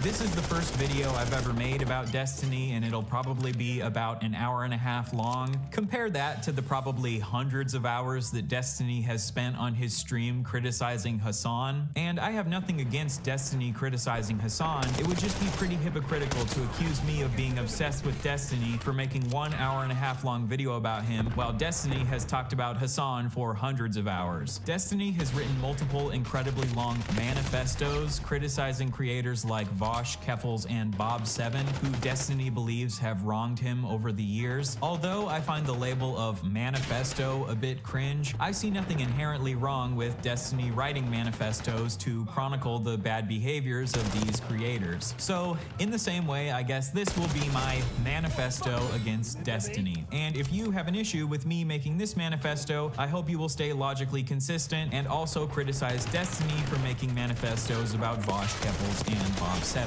If I had to predict how Destiny himself would respond to this video, he would probably respond with something similar to this tweet that he tweeted at me a couple years ago. You're hopping into a bandwagon of people accusing me of being a rape apologist because you're still upset that I bullied you off the internet a year ago. Don't play stupid. You know exactly what you're doing. To be honest, Destiny isn't 100% wrong here. I am jumping onto a bandwagon of people criticizing him, but I don't think that's an inherently bad thing to do. Destiny jumps onto bandwagons of people criticizing Hassan all the time. When Ethan Klein makes videos attacking Hassan, Destiny jumps onto the bandwagon. So when a bunch of people on the internet are criticizing Destiny right now for sharing women's sex tapes without their consent, hell yeah, I'm gonna jump onto the bandwagon and roast the shit out of him. With the way the internet works, criticisms against someone are more likely to stick when that person is actively engaged in a controversy. This is just how the internet is. So yes, I waited to make this video until you were in a possibly career-ending controversy because I knew that this would make more people listen to my criticism against you.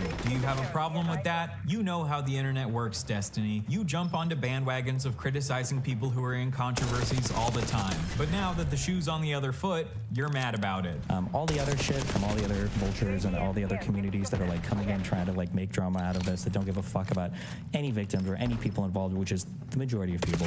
Don't give a fuck about any of that. I don't care about that. Another accusation that Destiny's fans like to throw at people who criticize him is that they're just doing it for money. Oh, you mean like how Destiny has made money from covering other people's controversies for years? What a dog shit argument. Yes, I'm gonna make money from this video because this is my job, just like Destiny makes money from criticizing other people because that's his job. But this video isn't just about making money for me. I genuinely care about raising awareness for the shitty stuff that Destiny has done. If you're gonna write a manifesto about Keffels and say that she needs to be held responsible for her actions, Demonstration of what happens when communities fail to hold their own members responsible. I'm gonna do the same thing to you, motherfucker. Now let's focus in on this part of the tweet. You're still upset that I bullied you off the internet a year ago.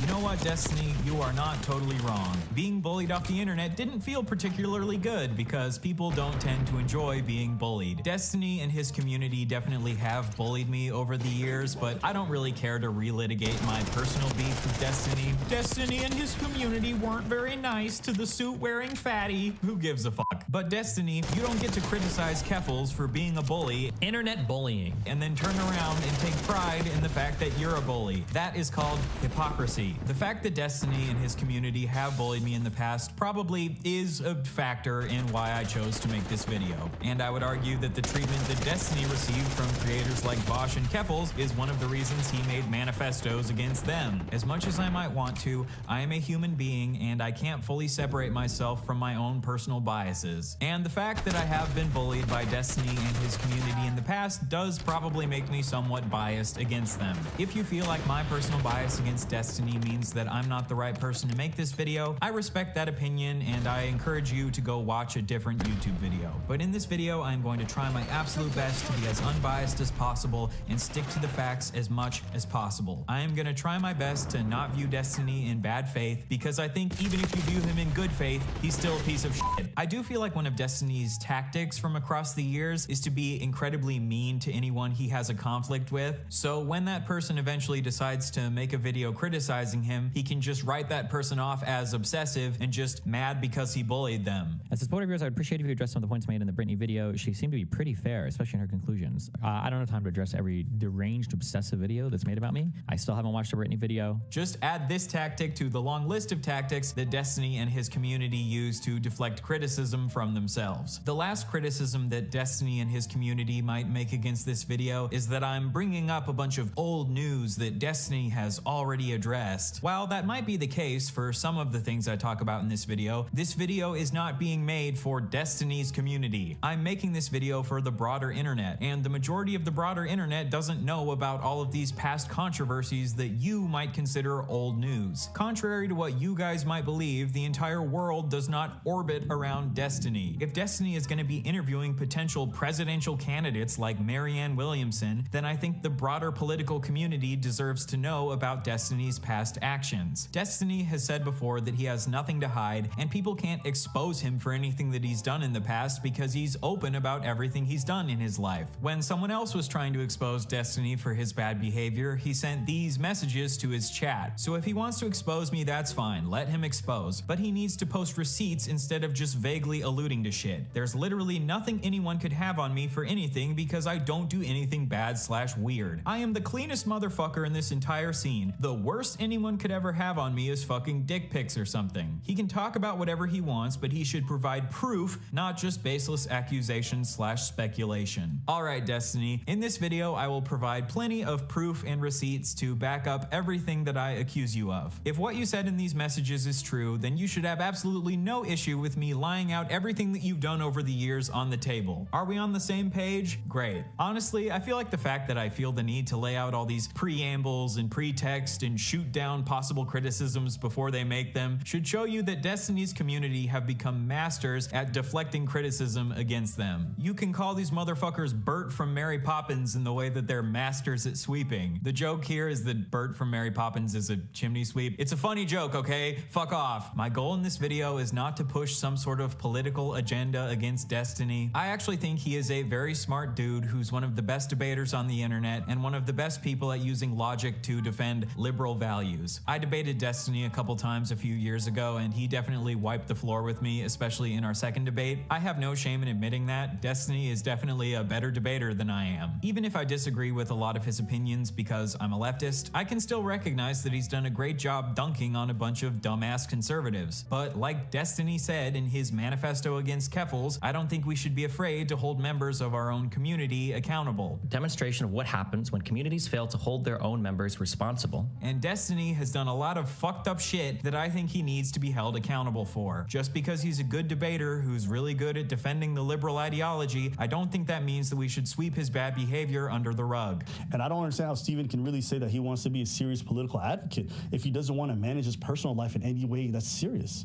Like, why should the DNC involve you in anything that they want when your personal life looks like a fucking train wreck that's going to be bad PR for all of them? Why should anyone want to spend time debating you on these bigger platforms if all you're going to do is bring fucking tarnishing their reputation, right? It's like, if you're serious about this, you should make this sacrifice. And if you can't, then I don't think you really care about the political positions that you claim to care about. My goal in this video is to simply lay out all of his actions from across the years that I consider harmful and allow you to come to your own conclusions. All right?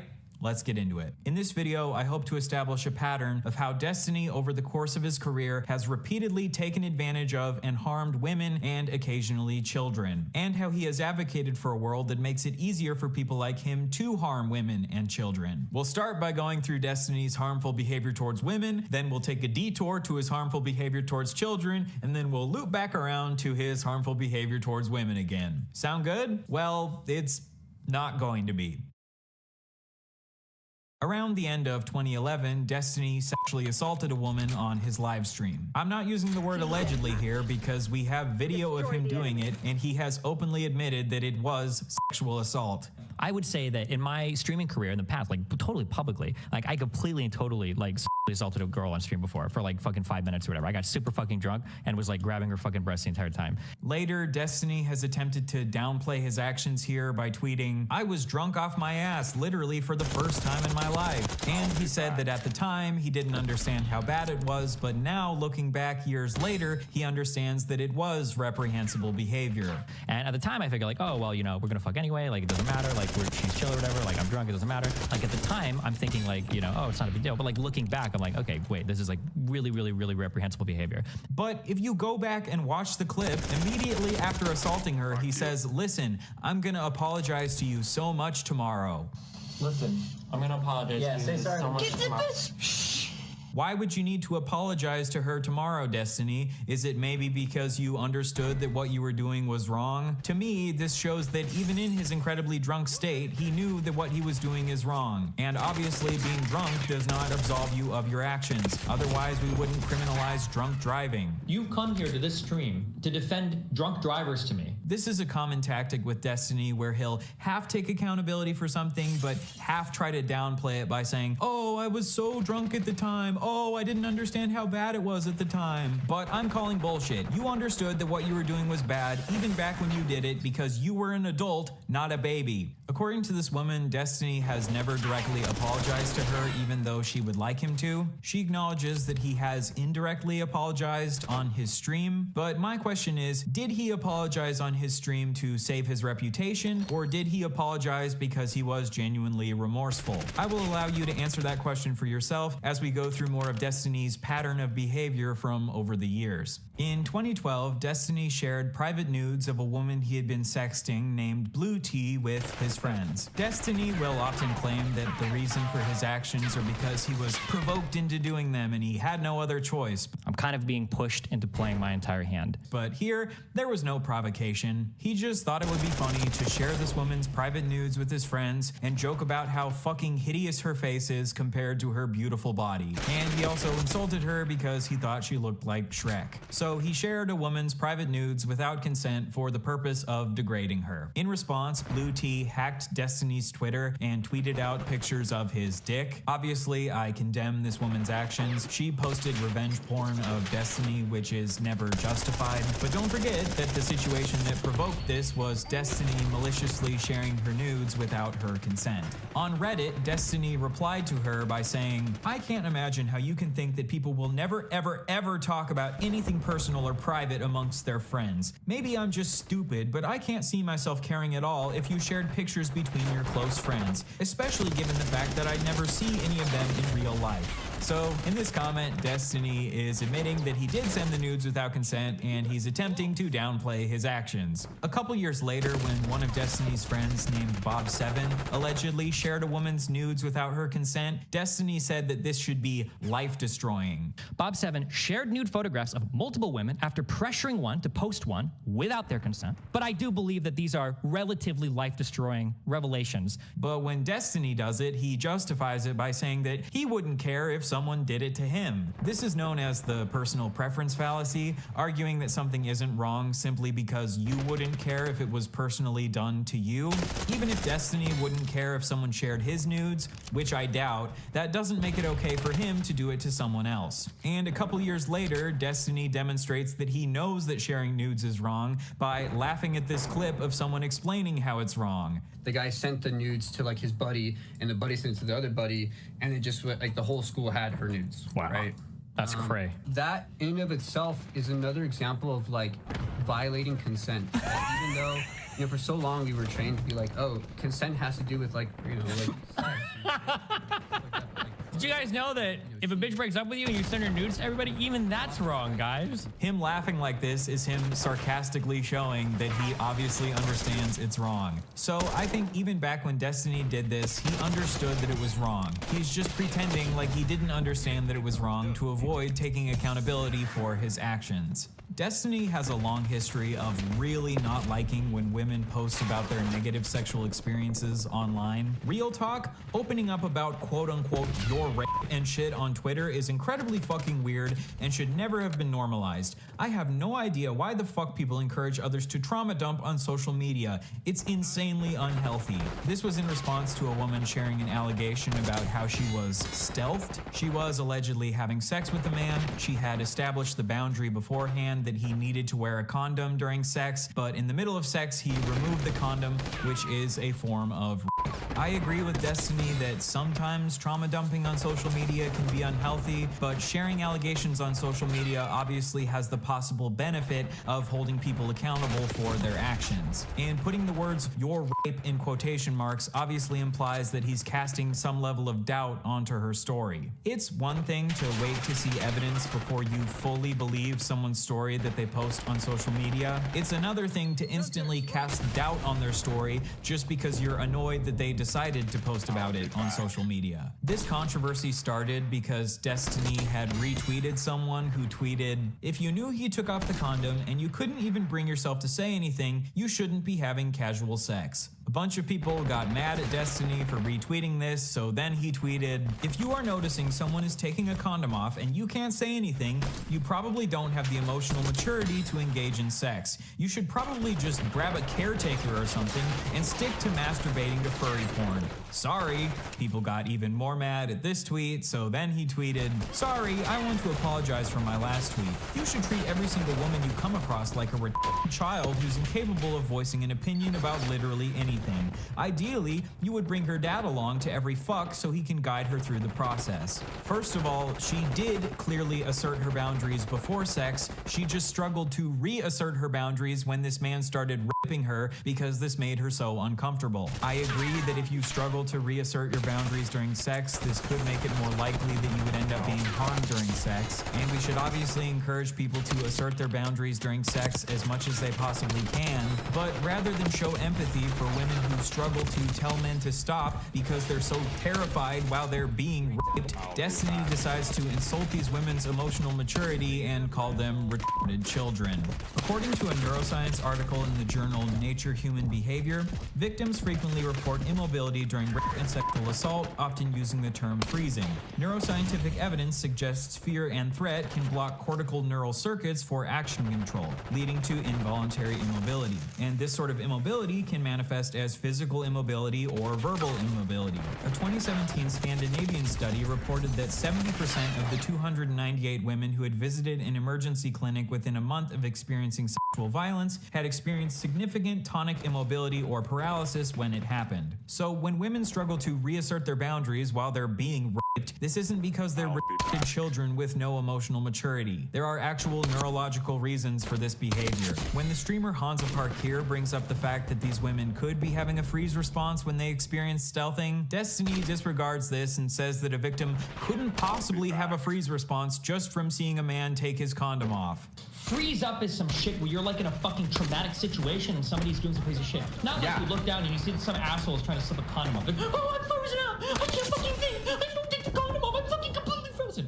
Bro, what the fuck kind of 14-year-olds are you fucking? No, are you serious? But according to a 2010 study titled Facing Freeze, Social Threat-Induced Bodily Freeze in Humans, even negative social interactions can trigger a psychological freeze response in some people. The more fear someone is experiencing, the more likely they are to have a freeze response, but even a moderate amount of fear can still induce a psychological freeze response. And seeing someone non-consensually removing their condom during sex after you've established that they need to wear a condom absolutely could cause enough fear to induce a freeze response. The way that Destiny chooses to mock these women who claim that they do have a freeze response while being stealthed is just really fucking gross. I don't know what else to say. Oh, I'm frozen up. I can't fucking think. I don't take the condom off. I'm fucking completely frozen. I think this is from the person who is the retarded child. They said, I've actually been raped, and saying no just made him rape me harder. I know that's what happened after he pulled out. This is not incomprehensible that I would just walk away from that situation.